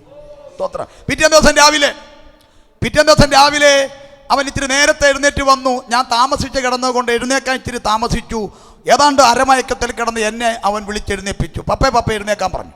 ഞാൻ എഴുന്നേറ്റ് ഇങ്ങോട്ട് വന്നത് ഇവൻ എന്നെ എടുത്ത് പൊക്കിക്കൊണ്ട് അവിടെ എല്ലാം നടക്കുന്നു. എവിടെ നിലത്ത് വെക്കടാ എന്ന് പറഞ്ഞ് ഞാൻ കൈയും കാലിട്ട് കുടയുക. അവൻ എന്നെ നിലത്ത് വെച്ചിട്ട് 2-3 പേരെടുത്ത പൊങ്ങാത്ത വലിയൊരു കട്ടിലാണ് ഞങ്ങൾ കിടക്കുന്നത്. ആ കട്ടിലെടുത്ത് അവൻ പൊക്കാൻ ശ്രമിക്കുക. ഞാൻ ചോദിച്ചു, നീ എന്തോ കാണിക്കുവാടാ? ആകെക്കൂടി ഇന്നലെ രാത്രി നിനക്ക് വേണ്ടി പ്രാർത്ഥിച്ചതാ ചെയ്ത തെറ്റ്, നീ എന്തോ കാണിക്കുക? ഉടനെ അവൻ എന്നോട് പറയുക, ഞാനിപ്പോൾ ഭയങ്കര ഹെൽത്തിയാണെന്ന്, എനിക്കിപ്പോൾ ഭയങ്കര ആരോഗ്യമാണെന്ന്. ഈ ഹാർട്ട് പേഷ്യൻ്റായ ആരെങ്കിലും ഇതിനകത്ത് ഇരിപ്പുണ്ടെങ്കിൽ അവർക്ക് ഞാൻ പറയുന്നത് മനസ്സിലാവും. അവൻ പഠിക്കുന്ന ടെക്സ്റ്റ് ബുക്ക് കൈകൊണ്ട് പൊക്കുമ്പം അവന് ചെസ്റ്റിൽ പെയിൻ വരും. അവൻ ഇടുന്ന ഷർട്ട് അവൻ്റെ ചെസ്റ്റിൽ തട്ടിയാൽ അവന് പെയിൻ വരും, വേദന വരും. അതാണ് അവൻ്റെ, അത്ര ബലഹീനമാണ് അവൻ. അവനാ എന്നെ എടുത്ത് പൊക്കിയതും കട്ടിലെടുത്ത് പൊക്കിയതും. അവൻ എന്നോട് പറയുക, ഇനി മെഡിസിൻ കഴിക്കുന്നില്ലെന്ന്. അത് കേട്ടപ്പോൾ കേരളത്തിലെ പെന്തിക്കോസുകാരനായ എനിക്കൊരു പേടി. വർഷങ്ങൾ കൊണ്ട് മെഡിസിൻ കഴിച്ചുകൊണ്ടിരുന്നവൻ പെട്ടെന്നൊരു ദിവസം മെഡിസിൻ കഴിക്കാതിരുന്നാൽ ഉണ്ടാകാവുന്ന സൈഡ് എഫക്റ്റ് അറിയാവുന്നത് കൊണ്ട് ഞാനതത്ര പ്രോത്സാഹിപ്പിച്ചില്ല. എന്നാൽ അവൻ കറക്റ്റായിട്ട് പറഞ്ഞു, ഇനി മെഡിസിൻ കഴിക്കുന്നില്ല, ദൈവം എന്നെ സൗഖ്യമാക്കി. ഞാനൊരു പണി പറഞ്ഞു, ഒരു പണിയെ, നിൻ്റെ മെഡിക്കൽ റിപ്പോർട്ട് മൊത്തം എടുക്കേ, നിന്നെ സ്ഥിരം കാണിക്കുന്ന ഡോക്ടറൊക്കെ പോകാമെന്ന് പറഞ്ഞു. അങ്ങനെ ഞങ്ങളെല്ലാവരും കൂടെ വണ്ടിയും വിളിച്ച് സ്ഥിരം കാണിക്കുന്ന ഡോക്ടറുടെ ചെന്നു. ഡോക്ടർ ഇവനെ വിദഗ്ധമായി പരിശോധിച്ചു. പരിശോധനയുടെ ഒടുവിൽ ഈ ഡോക്ടർ കള്ള ചിരിച്ചുകൊണ്ട് ഇങ്ങോട്ട് വന്നിട്ട് പറയുക, നമ്മുടെ മെഡിസിൻ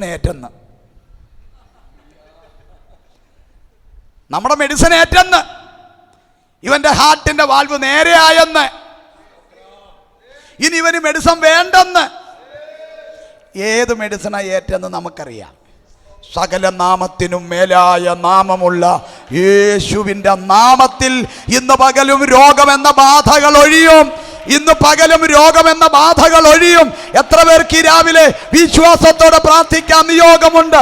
ഇന്ന് പകലും രോഗമെന്ന ബാധകൾ യേശുവിൻ്റെ നാമത്തിൽ ഒഴിയട്ടെ.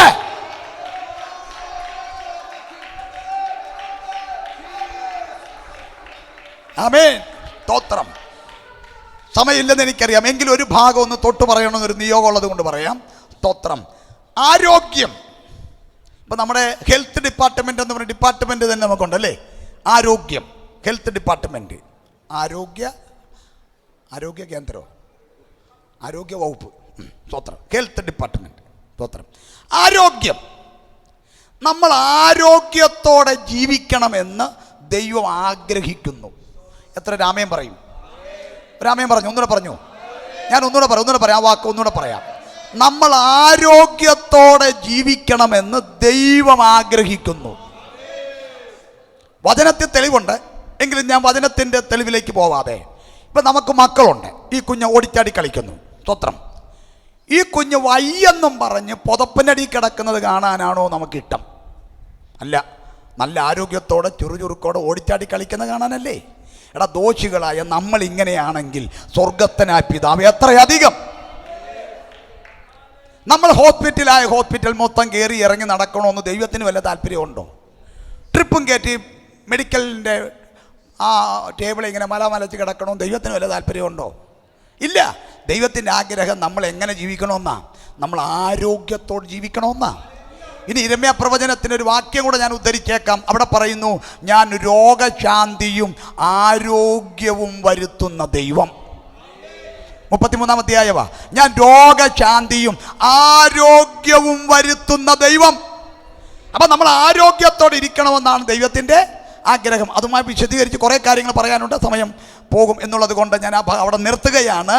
നമ്മൾ ആരോഗ്യത്തോടെ ഇരിക്കണമെന്ന ദൈവത്തിൻ്റെ ആഗ്രഹം.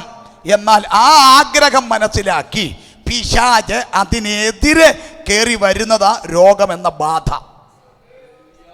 ഹലോ, പിടികിട്ടില്ല? പിടികിട്ടില്ല. ഒന്നുകൂടെ പറയാം. ദൈവത്തിൻ്റെ ഇഷ്ടം, ദൈവമക്കൾ എന്ന നിലയ്ക്ക് ഞാനും നിങ്ങളും എങ്ങനെ ജീവിക്കണം? ആരോഗ്യത്തോടെ. ആരോഗ്യത്തോടെ. ഇത് മനസ്സിലാക്കിയ പിശാച് ആ ദൈവത്തിൻ്റെ ആ പദ്ധതിയെ തകർക്കാൻ വേണ്ടി രോഗമെന്ന വ്യാജേന, രോഗ ആത്മാവായി, രോഗമെന്ന ബാധയായി നമ്മുടെ ശരീരത്തിനകത്തേക്ക് പ്രവേശിക്കുന്നു. അങ്ങനെ കയറിയത് ഇന്ന് പകൽ ഒഴിയണം.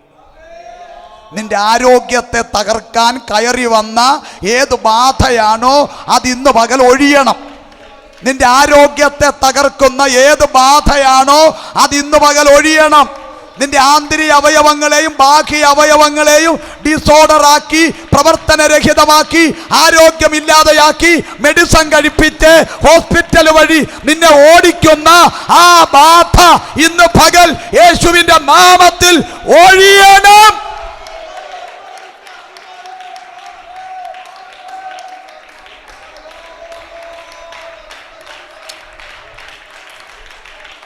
ഓ ജുഡന രഗദന ധരഗദന ബൗഢഗരഗ ധനാധരേ. ആമേൻ, ഹല്ലേലൂയ.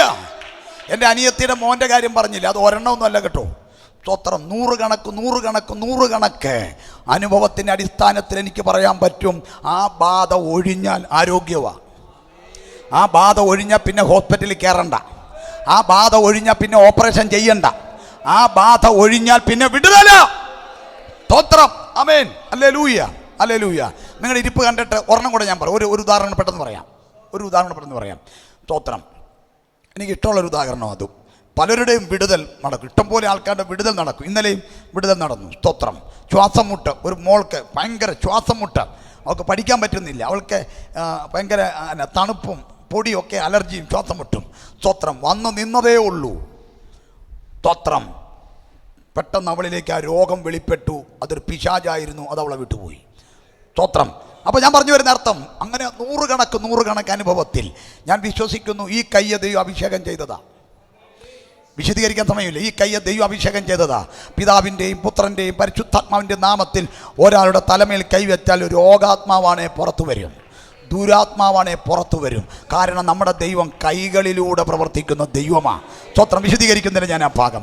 ഒരിക്കലൊരു അബുദാബിയിലുള്ളൊരു കുടുംബം കേൾവി വിശ്വാസം ഉണ്ടാകും അല്ലോ, അതിനു വേണ്ടിയിട്ടാണ് പറയുന്നത്. സ്തോത്രം. പ്രശംസയ്ക്ക് പറയുമല്ല. സ്തോത്രം. ആമേൻ. അപ്പം അതുകൊണ്ട് അബുദാബിയിലൊരു കുടുംബം, ആ സഹോദരിക്ക് ടോൺസ്ലേറ്റാണ്, കഠിനമായ ടോൺസ്ലേറ്റ്, കഠിനമായ. അപ്പോൾ അവിടുത്തെ ഹോസ്പിറ്റലിൽ പലതും ചെക്കപ്പ് നടത്തി മരുന്ന് കഴിച്ച് നടക്കുമായിരുന്നു. അങ്ങനെ ഇരിക്കുമ്പം ഡോക്ടർമാർ പറഞ്ഞു ഇനിയിപ്പം മെഡിസിൻ കൊണ്ട് ഒക്കത്തില്ല, ഇത് ഓപ്പറേഷൻ ചെയ്തേ പറ്റൂ. അങ്ങനെ അവർ അവിടെ ഓപ്പറേഷൻ ചെയ്താൽ കാശ് കൂടുതലാകും എന്നുള്ളത് കൊണ്ട് നമ്മുടെ കേരളത്തിൽ അമൃത ഹോസ്പിറ്റലിൽ ഓപ്പറേഷൻ ചെയ്യത്തക്കൊണ്ട് ഡീറ്റെയിൽ അങ്ങോട്ട് കൈമാറി കാര്യങ്ങളെല്ലാം സെറ്റിൽ ചെയ്തു. അപ്പോൾ ഇവിടെ ഓപ്പറേഷൻ നടക്കാൻ പോകുക. സ്തോത്രം. അപ്പോൾ അവിടെ പ്രോഗ്രാം എന്ന് പറയുന്നത് ഇന്ന് രാവിലെ വരും, ഇന്ന് ഉച്ച കഴിഞ്ഞ് അഡ്മിറ്റ് ആവും, നാളെ രാവിലെ ഓപ്പറേഷൻ. അങ്ങനെ അവർ പ്രോഗ്രാം സെറ്റ് ചെയ്ത് വെച്ചേക്കുന്നത്. അവിടെ അപ്പനും അമ്മയ്ക്ക് എന്നെ അറിയാം. എന്നോട് പറഞ്ഞു, പാസ്റ്റേ ഇതുവരെ മോൾക്കൊരു ഓപ്പറേഷൻ ഉണ്ട്, പാസ്റ്റർ ഒന്ന് വന്ന് അവർക്ക് വേണ്ടത് പ്രാർത്ഥിക്കണം. അപ്പം നമ്മുടെ ഇടയിൽ ഒരു സംസ്കാരം തന്നെയുണ്ട്, ഈ ഓപ്പറേഷൻ ചെയ്യാൻ പോകുമ്പോൾ പ്രാർത്ഥിച്ചേ അല്ലേ, അങ്ങനെ ഒരു കൾച്ചർ നമുക്കുണ്ടല്ലോ. ഓപ്പറേഷൻ ചെയ്യാൻ പോകുമ്പോൾ നമ്മൾ എന്തോ ചെയ്യണം? പ്രാർത്ഥിച്ചേ ഹോസ്പിറ്റലിലോട്ട് വിടണം. സ്തോത്രം. കർത്താവെ, ഡോക്ടർ പഠിച്ചതൊന്നും മറന്നു പോവല്ലേ, കത്രിക അകത്തിട്ട് തയ്ക്കല്ലേ, ഓപ്പറേഷൻ സക്സസ് ആകണമേ. അതാ നമ്മുടെ പ്രാർത്ഥന. ഇപ്പം പെന്തിക്കോസുകാർ ജീവിച്ച് അങ്ങനെയായി. പണ്ടെന്തായിരുന്നു ഓപ്പറേഷൻ തിയേറ്ററിൽ കിടന്നവനെ പ്രാർത്ഥിച്ചിറക്കിയത്, ചാവാൻ പോയതിനെ പ്രാർത്ഥിച്ച് പുറത്തിറക്കിയതാ പെന്തിക്കോസ്. സ്തോത്രം. ആമേൻ. പേപ്പട്ടി കടിച്ചു വന്നാലും പാമ്പ് കടിച്ചു വന്നാലും ബോധവും വിവരവും ഇല്ലെന്ന് പറയുന്ന 2-3 അപ്പച്ചന്മാരും അമ്മച്ചിമാരും പായിട്ട് വട്ടത്തിലിരുന്ന് അവന് വേണ്ടി പ്രാർത്ഥിച്ച് അവനെ സൗഖ്യമാക്കിയ പാരമ്പര്യമാ പെന്തിക്കോസിനുള്ളത്. ഇപ്പോൾ വീടായി, വണ്ടിയായി, വിദ്യാഭ്യാസമായി, കാശായി. അതുകൊണ്ട് എന്ത് പറ്റി? ഇപ്പം പായിടാനും നേരമില്ല, പ്രാർത്ഥിക്കാനും നേരമില്ല. പ്രാർത്ഥിച്ച് ഹോസ്പിറ്റലിലോട്ട് വിടുക. അന്നത്തെ ദൈവം ചത്തുപോയോ? ആ ദൈവം ഇന്നും ഉണ്ട്. ഇന്നും നമ്മുടെ സഭയ്ക്കകത്ത് രോഗശാന്തികൾ നടക്കട്ടെ. നിന്നുപോയ രോഗശാന്തികളൊക്കെ തിരിച്ചു വരട്ടെ. നിന്നുപോയ അത്ഭുതങ്ങളും അടയാളങ്ങളും സഭയ്ക്കകത്ത് തിരിച്ചു വരട്ടെ. കേവലം അതിനു വേണ്ടി ഒന്ന് വില കൊടുക്കാനും കരയാനും പ്രാർത്ഥിക്കാനും ഇതിനകത്ത് ആരെങ്കിലൊക്കെ തലമേൽ ആ തീയൊന്ന് വീഴട്ടെ. അപ്പം പക്ഷേ പിള്ളേർ വരുന്നുണ്ട്, പ്രാർത്ഥിച്ച് വിടണം. അങ്ങനെ ഞാൻ പ്രാർത്ഥിച്ച് വിടാൻ ചെന്നു. അപ്പോൾ അവർ പ്രോഗ്രാം പോലെ രാവിലെ വന്നു, അതിൻ്റെ തിരക്കുണ്ട്. ഞാനും ഒരു 11 മണി കഴിഞ്ഞൊക്കെ ചെന്നത്. സ്തോത്രം. ഞാനും അങ്ങനെ ഇരുന്നു, വർത്താനമൊക്കെ പറഞ്ഞു. അപ്പോൾ ഞാൻ പറഞ്ഞു നിങ്ങൾക്ക് പോകണം, എനിക്കും പോകണം. സ്തോത്രം, നാം പ്രാർത്ഥിക്കാം. ഞാൻ ചോദിച്ചു എന്താ സംഭവം എന്തുവാ? അപ്പോൾ സിസ്റ്റർ വാ തുറന്ന് കാണിച്ചപ്പോൾ ഈ ട്യൂബ് പോലെ വായിക്കാത്ത കിടക്കുക. ടോൺസിലേറ്റിൻ്റെ കഠിനമാണ്. ഈ ട്യൂബ് പോലെ ഒരെണ്ണം വായിക്കാത്ത വളർന്ന് കിടക്കുക. ഓക്കെ, എന്നാൽ പ്രാർത്ഥിക്കാമെന്ന് പ്രാർത്ഥിച്ചുകൊണ്ടിരുന്നപ്പം എനിക്കൊരു നിയോഗം വന്നു. ഈ സഹോദരിയുടെ തലയിലോട്ട് കൈവച്ചപ്പം വെട്ടിയിട്ട വാഴ പോലെ നിലത്ത് കിടക്കുക. ഒറ്റ ചാതന ചാദിച്ചു, പിശാച് പൊയ്ക്കോട്ടെ എന്ന് പറഞ്ഞു. ഞാൻ ഒറ്റ ചാതന ചാദിച്ചു, പിശാച് അങ്ങ് പോയി. അപ്പോൾ അതൊക്കെ എഴുന്നേറ്റിട്ട് വാഷ് ബേസിനിലിട്ട് പോയി മോൻ കഴുകുന്നത് ഞാൻ കണ്ടായിരുന്നു. അപ്പം നമുക്ക് കാണാൻ സൗകര്യത്തിലാണ് ബിൽഡിങ്ങിൻ്റെ മുറിയുടെ സെറ്റ്. കുറച്ച് കഴിഞ്ഞപ്പോൾ ഈ ഇതിനകത്തിരുന്ന് എല്ലാവരും ആ സഹോദരി വിളിച്ചുകൊണ്ട് പോയി. ഭർത്താവിനെയും വിളിച്ചുകൊണ്ട് പോയി, അപ്പനെയും വിളിച്ചുകൊണ്ട് പോയി, അമ്മയെ വിളിച്ചുകൊണ്ട് പോയി. അവിടെ ഇരുന്നോട്ട് പേരൻസ് എല്ലാത്തിനെയും വിളിച്ചുകൊണ്ട് അങ്ങ് പോയി. ഞാൻ മാത്രം മുറിക്കകത്ത് ഇങ്ങനെ ഇരിപ്പുണ്ട്. അപ്പോൾ അവസാനം ഞാൻ ചോദിച്ചു, അല്ല നിങ്ങളെല്ലാവരും കൂടെ അവിടെ പോയി എന്നെ തല്ലണോ കൊല്ലണോ എന്ന് ആലോചിക്കുവാണോ? അപ്പം അവർ പറഞ്ഞു, എല്ലാവരും കൂടെ ഇങ്ങോട്ട് വന്നിട്ട് പറഞ്ഞു, പാസ്റ്റേ ഓപ്പറേഷൻ ചെയ്യാൻ വെച്ചിരുന്ന സാധനം കാണുന്നില്ല. ഓപ്പറേഷൻ ചെയ്യാൻ പറ്റിയിരുന്ന സാധനം കാണുന്നില്ലെന്ന്. പാസ്റ്റർ നേരത്തെ കണ്ടില്ലായിരുന്നോ ഒരു സാധനം വളർന്നു കിടന്നത്? പാസ്റ്റർ നോക്കിക്കേ എന്ന് പറഞ്ഞ് വാ തുറന്ന് എന്നെ കാണിക്കുക. എനിക്ക് നോക്കുന്നൊരു മര്യാദ ഉണ്ടെങ്കിലും ഞാൻ നോക്കിയപ്പോൾ ഇല്ല. അപ്പോൾ അവർ പറഞ്ഞു, പാസ്റ്റേ അങ്ങനെയെങ്കിൽ ഇനി ഞങ്ങൾ ഓപ്പറേഷന് പോവണ്ടല്ലോ, ദൈവം സൗഖ്യമാക്കിയല്ലോ. ഇപ്പം എനിക്ക് വെള്ളമൊക്കെ കുടിക്കാം, എനിക്ക് ഉമിനീര് നല്ലോണം, ഉമിനീര് പോലും വിഴുങ്ങാൻ പറ്റത്തില്ലെന്ന്. സ്തോത്രം, കഠിനം. സ്തോത്രം, ഇനി ഞാൻ ഓപ്പറേഷൻ ചെയ്യാൻ പോകുന്നില്ലെന്ന് പറയും. അപ്പോൾ എന്നെ പഴയ ബന്ധിക്കോസാർ വീണ്ടും തലപൊക്കി. ഞാൻ പറഞ്ഞു, എൻ്റെ ചിന്ത ഈ അബുദാബിയിലെങ്ങാനും പോയി വാ തുറന്ന് അവിടെ എങ്ങാനും വെച്ച് ഇത് പുറത്തോട്ട് വന്നാൽ പിന്നെ ഞാൻ ജീവിച്ചിരുന്ന വല്ല കാര്യമുണ്ട്. ഞാൻ പറഞ്ഞു, നിങ്ങൾ അമൃത ഹോസ്പിറ്റലിൽ പരിശോധിക്കേ. ഡോക്ടർ പറഞ്ഞു എന്താണെന്ന് വെച്ചാൽ ചെയ്യേ. ഡോക്ടർ വിദഗ്ധമായി പരിശോധിച്ചു. ഡോക്ടർ പറയും നിങ്ങൾക്ക് അങ്ങനെ രോഗമേ ഇല്ലെന്ന് പറഞ്ഞു. ഞാൻ എന്തിനാ പറഞ്ഞെന്നറിയാമോ? അവിടെ ഇവിടെ നടന്ന കാര്യം പറഞ്ഞ് നിങ്ങളെ ത്രില്ലടിപ്പിച്ച് സ്വോത്രം പറയിപ്പിച്ചിട്ട് എനിക്ക് വലിയ ഇതൊന്നും കിട്ടാൻ പോകുന്നില്ല. ചിലരുടെ അകത്ത് വിശ്വാസം ഉണ്ടാവാനാ. ഇന്ന് രാവിലെ ഞാൻ ഒന്നുകൂടെ പറയുന്നു, ചില രോഗമെന്ന ബാധകൾ ഒഴിയും. ഇന്ന് രാവിലെ ശക്തി പുറപ്പെട്ടിട്ടുണ്ട്. ഇന്ന് രാവിലെ ശക്തി പുറപ്പെട്ടിട്ടുണ്ട്. ബാധകൾ ഒഴിയും, രോഗമെന്ന ബാധകൾ ഒഴിയും. നിന്റെ ശരീരത്തെ ബലഹീനപ്പെടുത്തിയ ഏതു രോഗമാണോ ആ രോഗമെന്ന ബാധ ഇന്ന് പകൽ യേശുവിൻ്റെ നാമത്തിൽ ഒഴിയും. ഞാൻ ഇങ്ങനെ പറഞ്ഞ ഭാഗം അവസാനിപ്പിക്കാം. എല്ലാ രോഗവും ബാധയല്ല, എല്ലാ രോഗവും അല്ല. രോഗമെന്ന ബാധയുണ്ട്. അതിൻ്റെ മേൽ ദൈവം എനിക്ക് അധികാരവും തന്നിട്ടുണ്ട്.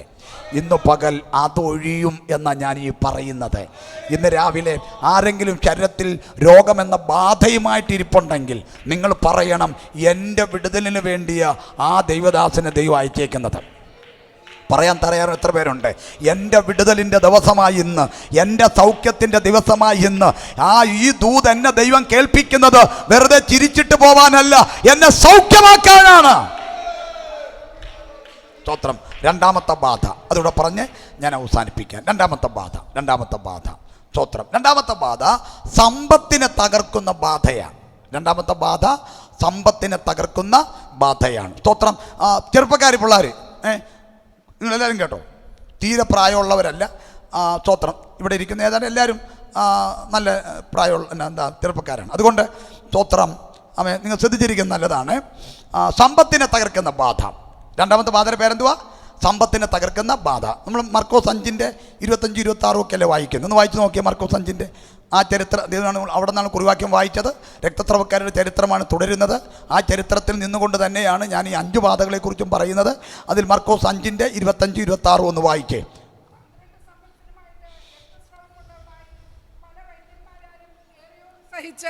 തനിക്കുള്ളതൊക്കെയും ചിലവഴിച്ചിട്ടും ഒട്ടും ഭേദം വരാതെ ഏറ്റവും പരവശയായി തീർന്നിരുന്ന സ്ത്രീ. മതി. അവിടെ പറഞ്ഞറിയാമോ? തനിക്കുള്ളതൊക്കെ ചെലവഴിച്ചു. ആ വാക്ക് നോക്കിക്കേ, തനിക്കുള്ളതൊക്കെ ചെലവഴിച്ചു. വായിക്കാൻ സമയമില്ലാത്തതുകൊണ്ട് കേട്ടോ. ഇതേ സംഭവം ലൂക്കോസ് എഴുതുന്നുണ്ട്. കൃത്യമായിട്ട് ലൂക്കോസ് അവിടെ പറയുന്നുണ്ട്. മർക്കോസ് പറയുമ്പോൾ തനിക്കുള്ളതൊക്കെ ചെലവഴിച്ചെന്ന്, ഇവൾക്ക് എന്താ ഉള്ളതെന്ന് അറിയത്തില്ല. പക്ഷെ ലൂക്കോസ് പറയുന്നു മുതൽ എല്ലാം വൈദ്യന്മാർക്ക് കൊടുത്തു എന്നാണ് ലൂക്കോസ് 8:44 പറയുന്നല്ലേ. ആ മതി, മുതലെല്ലാം. ഇപ്പം മുതൽ സമം സമ്പത്ത് എന്ന് പറഞ്ഞാൽ അർത്ഥം എന്നാണെന്നറിയാമോ? ഈ ബാധ ഇവളുടെ ശരീരത്തിൽ പ്രവേശിക്കുന്നതിന് മുൻപ് ഇവൾക്ക് നല്ല സമ്പത്തുണ്ടായിരുന്നു, ഇവൾക്ക് നല്ല മുതലുണ്ടായിരുന്നു. എന്നാൽ ഈ ബാധ ഇവരുടെ ശരീരത്തിൽ പ്രവേശിച്ച നിമിത്തം അവിടെ സമ്പത്തിനെ മുഴുവൻ തകർത്ത് കളഞ്ഞു. ഇന്ന് രാവിലെ ഒന്നുകൂടെ ഞാൻ പറയുന്നു, സമ്പത്തിനെ തകർക്കുന്ന ഒരു ബാധയുണ്ട് എന്ന് പറയുമ്പോൾ ഇപ്പുറത്തൊരു കാര്യം എനിക്ക് പറയാനുണ്ട്. നമ്മൾ സമ്പത്തോടെ ജീവിക്കണം എന്ന് ദൈവം ആഗ്രഹിക്കുന്നു, നമ്മൾ ആരോഗ്യത്തോടെ ജീവിക്കണമെന്ന് ദൈവം ആഗ്രഹിക്കുന്നു. അതിനെ തകർക്കാൻ രോഗമെന്ന ബാധ. നമ്മൾ സമ്പത്തോടെ ജീവിക്കണമെന്ന് ദൈവം ആഗ്രഹിക്കുന്നു, അതിനെ തകർക്കാൻ സമ്പത്തിനെ തകർക്കുന്ന ബാധ. അതാണ് കമ്പയറിംഗ് സ്റ്റഡി. സ്തോത്രം. നമ്മൾ സമ്പത്തോടെ ജീവിക്കണം. നമ്മുടെ ദൈവത്തെക്കുറിച്ച് പറയുന്നു, നമ്മുടെ ദൈവം പുരാതന സമ്പത്തിൻ്റെ ഉടയവൻ. കൊരിന്ത് ലേഖനത്തിലേക്ക് വരുമ്പോൾ നമ്മുടെ കർത്താവ് സമ്പന്നനായിരിക്കെ നമുക്ക് വേണ്ടി അവൻ ദരിദ്രനായി തീർന്നു. എന്തിനു വേണ്ടി? നമ്മൾ സമ്പന്നരാവാൻ. ആ സമ്പന്നത ആത്മീക സമ്പന്നതയല്ല, അത് ഭൗതിക സമ്പന്ന തന്നെയാണ്. കാരണം നമ്മുടെ കർത്താവ് ഒരിക്കലും ആത്മീക ദരിദ്രനായില്ല. നമ്മുടെ കർത്താവ് സമ്പന്നനായിരിക്കെ, പുരാതന സമ്പന്നനായിരിക്കെ നമ്മുടെ കർത്താവ് ദരിദ്രനായി തീർന്നു. എന്തിനാ? നമ്മൾ സമ്പന്നരാവാൻ. ആശയം പിടികിട്ടുന്നോണോ? നമ്മൾ സമ്പത്തോടെ ജീവിക്കണമെന്ന് ദൈവം ആഗ്രഹിക്കുന്നു. ഒരു സ്തോത്രം പറഞ്ഞാട്ടെ. നമ്മൾ സമ്പത്തോടെ ജീവിക്കണമെന്ന് ദൈവം ആഗ്രഹിക്കും. നമ്മൾ ആരോഗ്യത്തോടെ ജീവിക്കണമെന്ന് ആഗ്രഹിക്കുന്ന പോലെ തന്നെ നമ്മുടെ ദൈവം നമ്മൾ സമ്പത്തോടെ ജീവിക്കണമെന്ന് ആഗ്രഹിക്കുന്നു. നമ്മൾ കടം വാങ്ങിച്ച് ജീവിക്കണമെന്ന് ദൈവം ആഗ്രഹിക്കുന്നില്ല. വചനം പറയുന്നു, നീ വായ്പ വാങ്ങുക അല്ല, പിന്നെ ഒന്നുകൂടെ പറ, വായ്പ വാങ്ങുന്നവനല്ല, വായ്പ കൊടുക്കുന്നവൻ. ഇനി പുതിയ നിയമത്തിൽ യേശു പറഞ്ഞ വാക്ക് പറയാം, രണ്ടുള്ളവൻ ഒന്നില്ലാത്തവന്. ഈ രണ്ടുള്ളവൻ ആരായിരിക്കും? അംബാനിയുടെ കാര്യമാണ് പറയുന്നത്. രണ്ടുള്ളവൻ സഭയാണ്.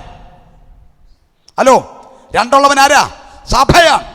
സഭ സമ്പന്നതയായിരിക്കണം, സമ്പത്തുണ്ടായിരിക്കണം. സ്തോത്രം. നമ്മൾ സമ്പത്തോടെ ജീവിക്കണമെന്ന് ദൈവം ആഗ്രഹിക്കുന്നു. നമ്മൾ ദരിദ്രരായി ഒട്ടിയ വയറുമായി നമ്മൾ കടം വാങ്ങിച്ച് പട്ടിണി കിടന്ന് ദരിദ്ര നാരായണന്മാരെ പോലെ ജീവിക്കണമെന്ന് ദൈവം ആഗ്രഹിക്കുന്നില്ല. ഏതെങ്കിലും ഒരു പരിശോധനയിലൂടെ നീ അങ്ങനെ പോയാൽ ഇയ്യോബിന് ഇരട്ടി കൊടുത്തതുപോലെ ദൈവം അത് തിരിച്ചു തരും. സ്തോത്രം. എങ്കിലും ദൈവത്തിൻ്റെ ആറ്റിറ്റ്യൂഡ് ഞാനും നിങ്ങളും സമ്പത്തോടെ ജീവിക്കണമെന്നാണ്. സ്തോത്രം. എന്നാൽ അത് ദൈവത്തിൻ്റെ ആഗ്രഹം. അതിനെ തകർക്കുന്ന ബാധയാണ് സമ്പത്തിനെ തകർക്കുന്ന ബാധ. അതൊരു സ്പിരിറ്റാണ്. ഒന്ന് ശ്രദ്ധിക്കുമല്ലോ, ഒന്ന് രണ്ട് വാക്കുകൂടെ നിങ്ങൾ ശ്രദ്ധിക്കുമല്ലോ. നമ്മൾ വളരെ ഗൗരവമുള്ള കാര്യത്തിലേക്ക് പോവുകയാണ്. സ്തോത്രം. ഈ സമ്പത്തിനെ തകർക്കുന്ന ബാധയെക്കുറിച്ചുള്ള എൻ്റെ പഠനത്തിൽ എനിക്ക് മനസ്സിലാക്കാൻ പറ്റിയ കാര്യം, ഈ സ്പിരിറ്റ് കാലഘട്ടങ്ങളിലൂടെ സഞ്ചരിക്കും. ഒരു തലമുറയെ വിട്ട് അടുത്ത തലമുറയിലേക്ക് ഇത് സഞ്ചരിക്കും. എന്ന് പറഞ്ഞാൽ നിങ്ങളുടെ മാതാപിതാക്കൾ, ഇവിടെ ഇരിക്കുന്ന മാതാപിതാക്കൾ ശ്രദ്ധിച്ചേ, നിങ്ങളുടെ മാതാപിതാക്കൾ ഒരു നല്ല വീട്ടിൽ കിടന്ന് ഉറങ്ങിയിട്ടില്ലെങ്കിൽ നിങ്ങളും നല്ല വീട്ടിൽ കിടന്നുറങ്ങാൻ പാടില്ല. നിങ്ങളുടെ മാതാപിതാക്കൾ നല്ല വസ്ത്രം ധരിച്ചിട്ടില്ലെങ്കിൽ നല്ല വസ്ത്രം ധരിക്കാൻ പാടില്ല. നിങ്ങളുടെ മാതാപിതാക്കൾ നല്ല ആഹാരം കഴിച്ചിട്ടില്ലെങ്കിൽ നിങ്ങളും നല്ല ആഹാരം കഴിക്കാൻ പാടില്ല. നിങ്ങൾ എങ്ങനെ കഷ്ടപ്പെട്ടുവോ അതുപോലെ ആയിരിക്കണം ഈ ഇരിക്കുന്ന പിള്ളേരും കഷ്ടപ്പെടാൻ. ഈ ഇരിക്കുന്ന പിള്ളേരൊക്കെ കഷ്ടപ്പെടുന്നത് നിങ്ങളെങ്ങനെ കഷ്ടപ്പെട്ടു അതുപോലെ ഇവരും കഷ്ടപ്പെടണം. കാലഘട്ടങ്ങളിലൂടെ സഞ്ചരിക്കുന്ന സ്പിരിറ്റ്, തലമുറകളിലൂടെ സഞ്ചരിക്കുന്ന സ്പിരിറ്റ്. സ്തോത്രം. നിങ്ങൾക്ക് ചിലർക്കത് വിശ്വസിക്കാൻ ബുദ്ധിമുട്ടുണ്ടെങ്കിൽ ഞാൻ ബയോളജി പറയാം. തിയോളജി പറഞ്ഞിട്ടല്ല വിശ്വാസം. ബയോളജി പറയാം. ബയോളജി എന്തുവാ? നിങ്ങൾക്ക് ഷുഗറും പറഞ്ഞ് ചെല്ലുന്നു. എങ്ങനെയും പറഞ്ഞ് വിശ്വസിപ്പിക്കേണ്ട സഹോദരി, അതിനു വേണ്ടിയിട്ടാണ്. സ്തോത്രം. ഷുഗറും പറഞ്ഞ് ചെല്ലുന്നു. ഡോക്ടർ എന്തോ ചോദിക്കും? വീട്ടിൽ അപ്പനുണ്ടോ അമ്മയ്ക്കുണ്ടോ ചോദിക്കത്തില്ലേ? അത് ബയോളജി അല്ലേ? അതാ ഞാൻ പറഞ്ഞത്. അല്ല, അത് ബയോളജി അല്ലേ? അതാ ഞാൻ പറഞ്ഞത്. സ്തോത്രം.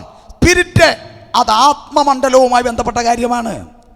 ഇത് കാലഘട്ടങ്ങളിലൂടെ സഞ്ചരിക്കും. ഇനി നമ്മുടെ നാട്ടിൽ പറയുന്ന ഒരു പഴമൊഴി ഞാൻ പറയാം. പകുതി പറയാം, പകുതി നിങ്ങൾ പറഞ്ഞോണം. സ്തോത്രം. ഡോക്ടറുടെ മകൻ ഡ്രൈവറുടെ മകൻ. ഇതാര് പറഞ്ഞു തന്നു? ഏത് സങ്കീർത്തനത്തിലെ വാക്യമാണ്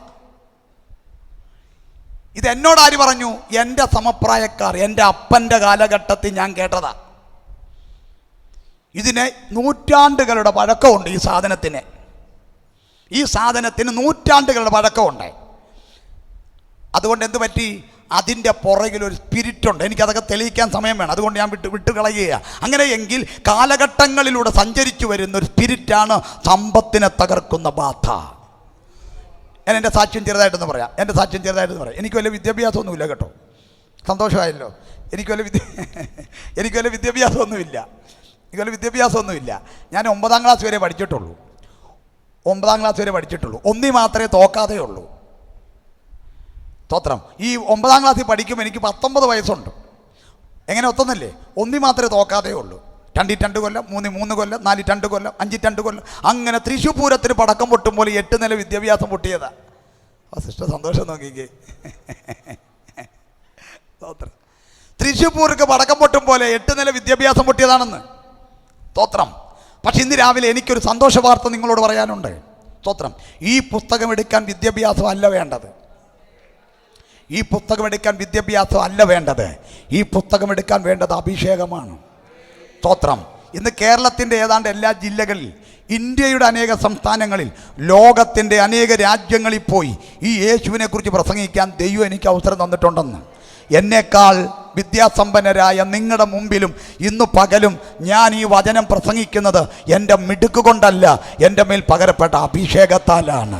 ഇന്ന് രാവിലെ ഞാൻ നിങ്ങളോട് പറയാം, നിങ്ങൾക്ക് എന്ത് കഴിവുകേടുണ്ടെങ്കിലും എന്ത് ബലഹീനതയുണ്ടെങ്കിലും അഭിഷേകം അത് പരിഹരിക്കും.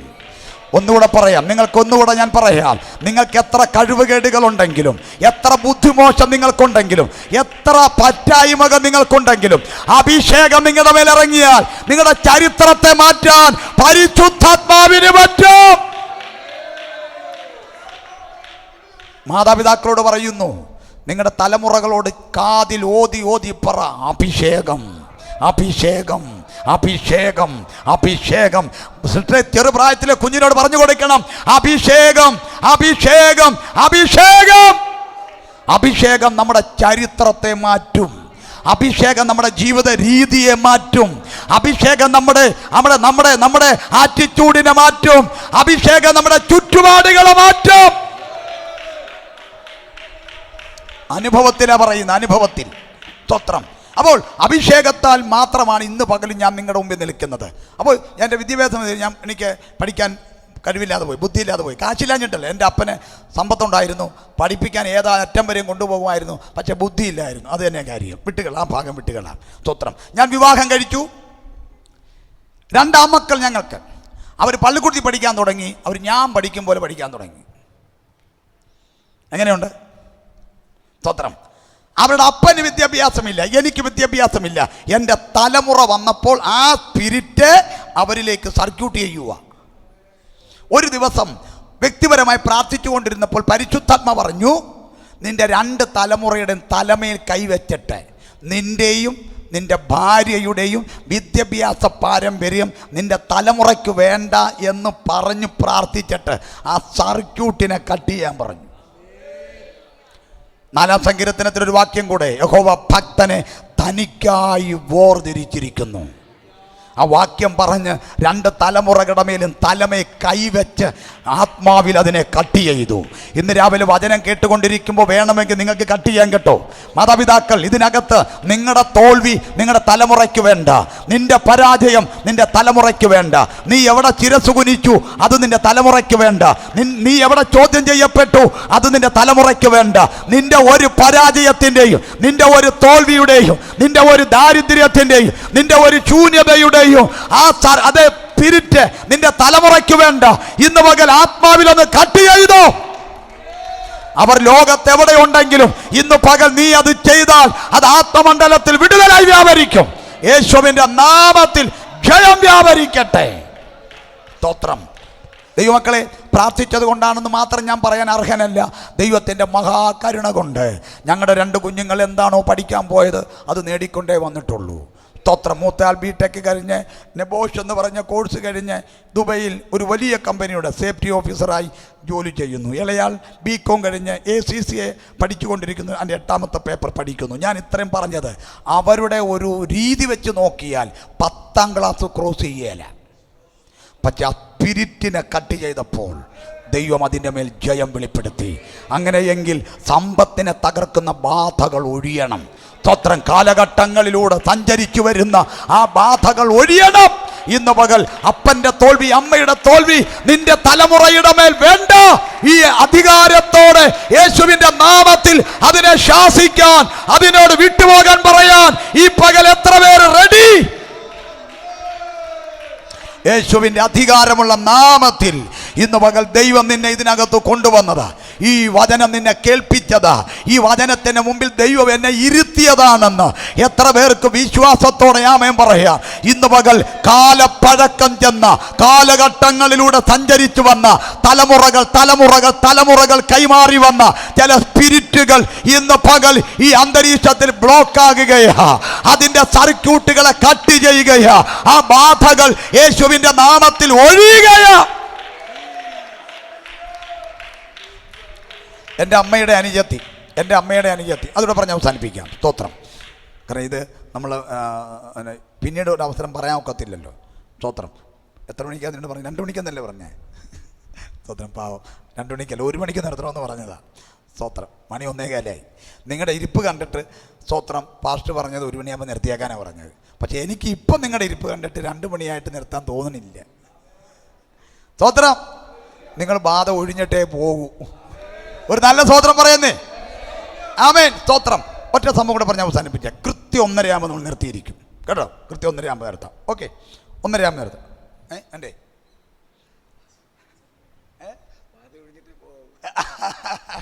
നിങ്ങളുടെ പാസ്റ്റർ പറഞ്ഞത് ബാധ ഒഴിഞ്ഞിട്ട് പോയാൽ മതിയെന്നാ.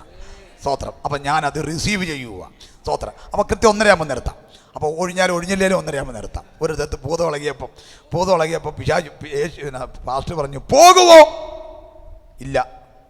നിന്നോട് ഞാൻ ഒന്നുകൂടെ ചോദിക്കുക, പോകുവോ? ഇല്ല. എന്നാൽ പിന്നെ ഞാൻ പോകുവാണെന്ന് പറഞ്ഞു. കാരണം ആരെങ്കിലും ഒരാൾ പോയല്ലേ പറ്റൂ. എന്നാൽ പിന്നെ ഞാൻ പോകുകയെന്ന് പറഞ്ഞ് പാസ്റ്റർ ഇട്ടിട്ട് അങ്ങ് പോയി എന്ന് പറഞ്ഞ പോലെ ബാധ പോയാലും പോയില്ലേലും 1:30 നിർത്തിയിരിക്കും. സ്തോത്രം. ആമേ. ഒരു നല്ല സ്തോത്രം പറഞ്ഞാട്ടെ.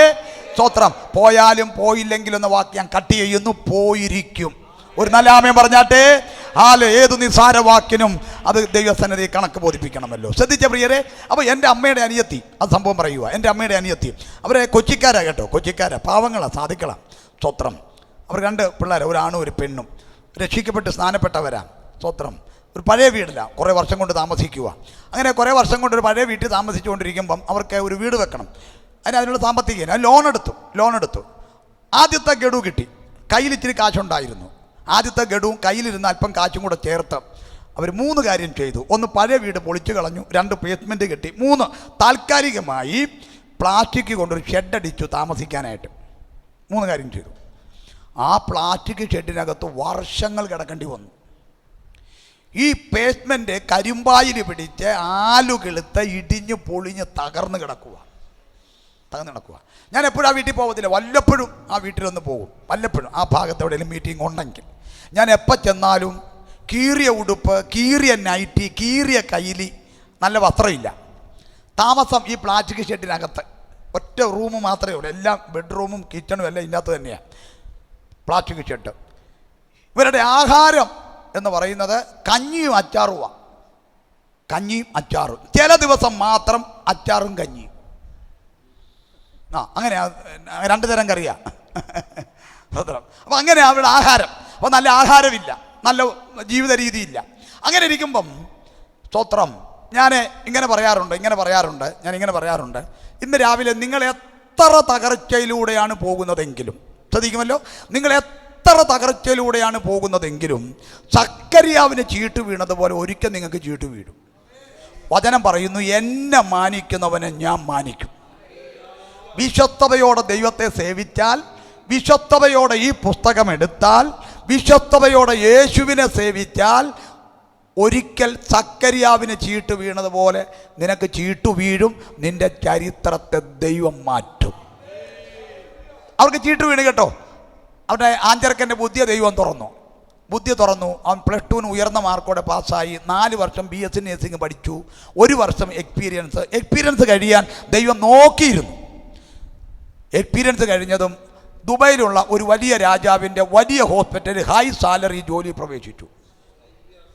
കുറച്ച് നാൾ കൊണ്ട് കടമെല്ലാം വീട്ടി. ഒരു ദിവസം ഒരു JCB കൊണ്ടുവന്ന് പഴയ പേസ്മെൻ്റ് അടിച്ച് ദൂരെ കളഞ്ഞു. ഒരു എഞ്ചിനീയറിനെ കൊണ്ടുവന്ന് വെടിക്കെട്ടൊരു വീടിൻ്റെ പ്ലാൻ വരച്ച് വെടിക്കെട്ടൊരു വീടങ്ങ് വെച്ചു. സ്തോത്രം. പിന്നെ കീറിയ ഉടുപ്പും കീറിയ നൈറ്റും എല്ലാം കീറി ദൂരെ കളഞ്ഞു. പിന്നെ നമ്മുടെ പഴയ കഞ്ഞി അച്ചാറും ഉണ്ടല്ലോ, ആ കഞ്ഞിയുടെ വെള്ളം ഊറ്റി കളഞ്ഞിട്ട് ചോറ് വാരി തിന്നെ അച്ചാറിനൊരു മൂലയ്ക്ക് തട്ടി. ചുരുക്കി പറഞ്ഞാൽ നല്ല വീടായി, നല്ല ആഹാരമായി, നല്ല വസ്ത്രമായി, വണ്ടിയായി, ജീവിത സൗകര്യമായി മെച്ചപ്പെട്ട് മുമ്പോട്ടങ്ങ് ജീവിക്കുക. അങ്ങനെ ജീവിച്ചുകൊണ്ടിരിക്കുമ്പോൾ ഒരു ദിവസം ഇവൻ ദുബൈയിൽ നിന്ന് വിളിച്ച് പറയുക, ഞാൻ ആത്മഹത്യ ചെയ്യാൻ പോവുക. എന്തു പറ്റിയടാ മോനെ എന്ന് ചോദിച്ചപ്പോൾ പറഞ്ഞു, എനിക്ക് കഠിനമായ തലവേദന. ഞാൻ ജോലി ചെയ്തിരുന്ന ഹോസ്പിറ്റലിൽ ചെക്കപ്പുകൾ നടത്തി, മെഡിസിൻ കഴിച്ചു, എനിക്കൊരു കുറവില്ല. അത് മനസ്സിലാക്കി ഞാൻ ഈ രാജ്യത്തുള്ള പല ഹോസ്പിറ്റലിൽ കയറി ഇറങ്ങി ചെക്കപ്പുകൾ നടത്തി, മരുന്നുകൾ കഴിച്ചു, എനിക്കൊരു കുറവില്ല. എനിക്ക് സഹിക്കാൻ പറ്റുന്നില്ല, എനിക്ക് പലപ്പോഴും ജോലിക്ക് പോകാൻ പറ്റുന്നില്ല. ഞാൻ റൂമിനകത്ത് തന്നെയാണ്. എന്തായാലും പപ്പയും മമ്മിയൊക്കെ രക്ഷപ്പെട്ടില്ലേ, പെങ്ങളെ കെട്ടിച്ച് വിട്ടില്ലേ, നിങ്ങളുടെ കാര്യമല്ലേ ഓക്കെ ആയില്ലേ, എനിക്ക് വയ്യ, ഞാൻ ഈ ഫ്ലാറ്റിൻ്റെ മുകളിൽ താഴോട്ട് ചാടും. അനാത്മികനായതുകൊണ്ട് പറഞ്ഞതല്ല, വേദനയുടെ കാഠിന്യത്തിൽ നിരാശയിൽ പറഞ്ഞതാ. അപ്പനും അമ്മയും പ്രാർത്ഥിച്ചു, സഭ പ്രാർത്ഥിച്ചു, ദൈവം ആ പ്രാർത്ഥന കേട്ടു, ഒരു അത്ഭുതം ചെയ്തു. നാട്ടിലേക്ക് വരാൻ ഒരു അവധി കിട്ടി. നാട്ടിൽ വന്നു. ഇവിടെ വന്ന് medical college, medical trust, speciality hospital, speciality doctors ഒക്കെ കയറി ഇറങ്ങി. രക്തസ്രവക്കാരുടെ ചരിത്രത്തിൽ വായിച്ചതുപോലെ മുതലെല്ലാം വൈദ്യന്മാർക്ക് കൊടുത്ത് അവരാ പഴയ കഞ്ഞിയിലേക്ക് തിരിച്ചു വന്നു. എവിടെ തുടങ്ങിയോ അവിടെ വന്നു, തകർന്ന് തരിപ്പണമായി വന്നു. ഒരു ദിവസം എൻ്റെ അമ്മയുടെ അനിയത്തിൻ്റെ മോൻ്റെ കാര്യം പറയുന്നേ. ഒരു ദിവസം എൻ്റെ അമ്മ എന്നെ ഫോൺ വിളിച്ചിട്ട് പറഞ്ഞു, എടാ മോനെ, ഇവനിങ്ങനെ വന്നിട്ട് കുറേ നാളായി, അവന് വയ്യെന്ന് പറയുന്നു, ഒരു വാക്കൊന്ന് പ്രാർത്ഥിക്കുക. ഞാനത് അറിഞ്ഞിരുന്നില്ല. ഒരു വാക്ക് അവന് വേണ്ടി പ്രാർത്ഥിക്കാൻ പറയും. അന്ന് രാത്രിയിൽ എൻ്റെ സ്വകാര്യമായ പ്രാർത്ഥനയിൽ ഞാൻ അവന് വേണ്ടി പ്രാർത്ഥിച്ചപ്പോൾ പരിശുദ്ധാത്മാവ് എന്നോട് ഉടനെ പറഞ്ഞൊരു കാര്യമുണ്ട്, നാളെ രാവിലെ നീ അവൻ്റെ വീട്ടിൽ പോകണം. ഇവിടെ ദൈവദാസന്മാരിപ്പുണ്ടല്ലോ, ആത്മീയ കാര്യങ്ങൾ കൈകാര്യം ചെയ്യുന്നവരല്ലേ. ചില കുടുംബങ്ങൾക്ക് വേണ്ടി പ്രാർത്ഥിക്കുമ്പോൾ പെട്ടെന്ന് വെളിപ്പാട് കിട്ടും. ചില വ്യക്തികൾക്ക് വേണ്ടി പ്രാർത്ഥിക്കുമ്പോൾ പെട്ടെന്ന് നിയോഗം കിട്ടും. അതെന്താ കാര്യം എന്നറിയാമോ? തനിക്ക് പ്രിയമുള്ളവർ വിടുവിക്കപ്പെടേണ്ടതിന് അവൻ വലങ്കരം നീട്ടി ഉത്തരമരുളും. സ്തോത്രം. അവന് വേണ്ടി പെട്ടെന്ന് ദൈവം ഇടപെട്ടു. ഞാനിന്ന് രാവിലെ നിങ്ങളോട് പറയാം, ദൈവത്തിന് ഓർക്കാൻ കൊള്ളാവുന്ന ഒരാളെങ്കിലും കുടുംബത്തിനകത്തുണ്ടാവണം. ദൈവത്തിന് ഓർക്കാൻ ഒരാളെങ്കിലും. എല്ലാം ഒരുപോലെ ഉഴപ്പരുത്, എല്ലാം ഒരുപോലെ നിസ്സാരമായി ഗൗരവമില്ലാതെ നടക്കരുത്. ദൈവസന്നിധിയിൽ കണ്ണുനീരോടും പ്രാർത്ഥനയോടും വിശ്വസ്തയോടും ദൈവത്തെ സേവിക്കുന്ന ഒരാൾ കുടുംബത്തിനകത്തുണ്ടെങ്കിൽ ദാവീദിനെ ഓർത്ത് ശലോമോനോട് ദീർഘക്ഷമ കാണിച്ചതുപോലെ ഒരിക്കൽ ദൈവം നിനക്ക് വേണ്ടി ഇറങ്ങി വരും. പരിശുദ്ധാത്മാവ് പറഞ്ഞു, നാളെ രാവിലെ അവൻ്റെ വീട്ടിൽ പോകണം. ചെന്നു. ഒരു മരണവീടിൻ്റെ അന്തരീക്ഷം, സമയം പോകുന്നല്ലോ, മരണവീടിൻ്റെ അന്തരീക്ഷം. അവൻ്റെ നെറ്റിയിൽ നോക്കുമ്പോൾ ഞാൻ ചോദിച്ചു, എന്ത് പറ്റിയടാ? അവൻ്റെ നെറ്റി ചന്ദനം വാരി തേച്ച പോലെ ഇരിക്കുക. അതായത് ഈ ടൈഗർ ബാം വാരി തേച്ച് പൊള്ളി വെന്ത് കരിഞ്ഞുണങ്ങി ഒരു വല്ലാത്ത അവസ്ഥയെ നിൽക്കുക. സ്തോത്രം. അല്പനേരം വചനം പറഞ്ഞു, അവൻ്റെ തലേ കൈ വെച്ച് പ്രാർത്ഥിച്ചതും അവനിൽ വ്യാപരിച്ച ദുരാത്മാവ് പുറത്തു വന്നു. ആ പിശാച് പറഞ്ഞ ഒരു ഡയലോഗുണ്ട്, അത് പറയാനാ ഞാൻ ഈ സംഭവം ഇത്ര നീട്ടിപ്പരത്തി പറഞ്ഞത്. ആ പിശാച് പറഞ്ഞെന്നറിയാമോ? പണ്ട് ഇവരെങ്ങനെയാ ജീവിച്ചത് അതുപോലെ ജീവിച്ചാൽ മതിയെന്നും. ഇവൻ നിമിത്തമാ ഈ കുടുംബം രക്ഷപ്പെട്ടത്.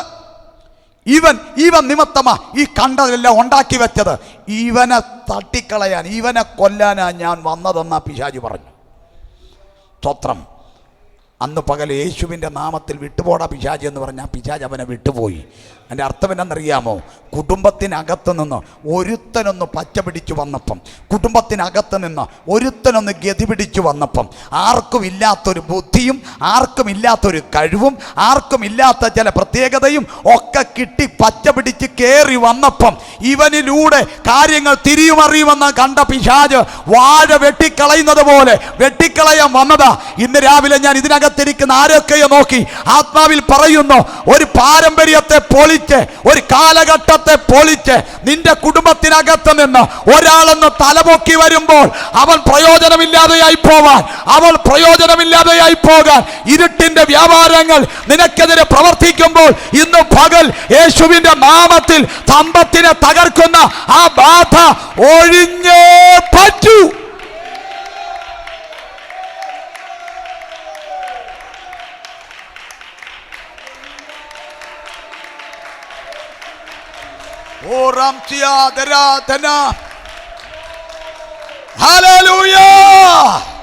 ഒറ്റൊരുത്തനും രക്ഷപ്പെടരുത്, ഒറ്റൊരുത്തനും ഗതി പിടിക്കരുത്, ഒറ്റൊരുത്തനും പച്ച പിടിക്കരുത്. എന്നും തലകുനിച്ച് തലകുനിച്ച് തലകുനിച്ച് നിൽക്കണമെന്ന് പറഞ്ഞ് പിശാച് വാദിക്കുമ്പോൾ പിശാചിനൊന്ന് ഡൗട്ട് തോന്നിയാ മതി, പിശാചിനൊന്ന് ഡൗട്ട് തോന്നിയാ മതി. ഇവനായിരിക്കും, ഇവൻ ആർക്കുമില്ലാത്തൊരു ബുദ്ധിയുണ്ട്, ആർക്കുമില്ലാത്തൊരു കഴിവിവനുണ്ട്, ഇവനെ വെച്ച് പൊറപ്പിക്കണ്ട എന്ന് പറഞ്ഞ് പിശാച് അവന്റെ നടപടിക്രമങ്ങൾ തുടങ്ങി വെക്കുമ്പോൾ ഇന്ന് പകൽ പരിശുദ്ധാത്മാവിനാൽ ഞാൻ വിളിച്ചു പറയുന്നു, അവന്റെ പദ്ധതികൾ വെട്ടിക്കളയാൻ, അവന്റെ ആധിപത്യത്തെ തകർക്കാൻ, ആ സ്പിരിറ്റിനോട് അത് ബ്രേക്ക് ചെയ്യാൻ, ആ സ്പിരിറ്റിനെ തകർക്കാൻ ഇന്ന് പകൽ ദൈവ സാന്നിധ്യം ഇതിനകത്ത് ഇറങ്ങി നിൽക്കുകയോ. ഇന്ന് രാവിലെ ഏറ്റെടുക്കാൻ പറ്റുന്നവർ ഏറ്റെടുത്തോ കേട്ടോ. സ്തോത്രം പറയാവുന്നവർ സ്തോത്രം പറഞ്ഞോ കേട്ടോ. പ്രാർത്ഥിക്കാൻ പറ്റുന്നവർ പ്രാർത്ഥിച്ചോ കേട്ടോ. ഇന്ന് പകൽ കാലഘട്ടങ്ങളിലൂടെ സഞ്ചരിക്കുന്ന സമ്പത്തിനെ തകർക്കുന്ന ആ ബാധ യേശുവിന്റെ നാമത്തിൽ ഈ പകൽ ഒഴിയട്ടെ.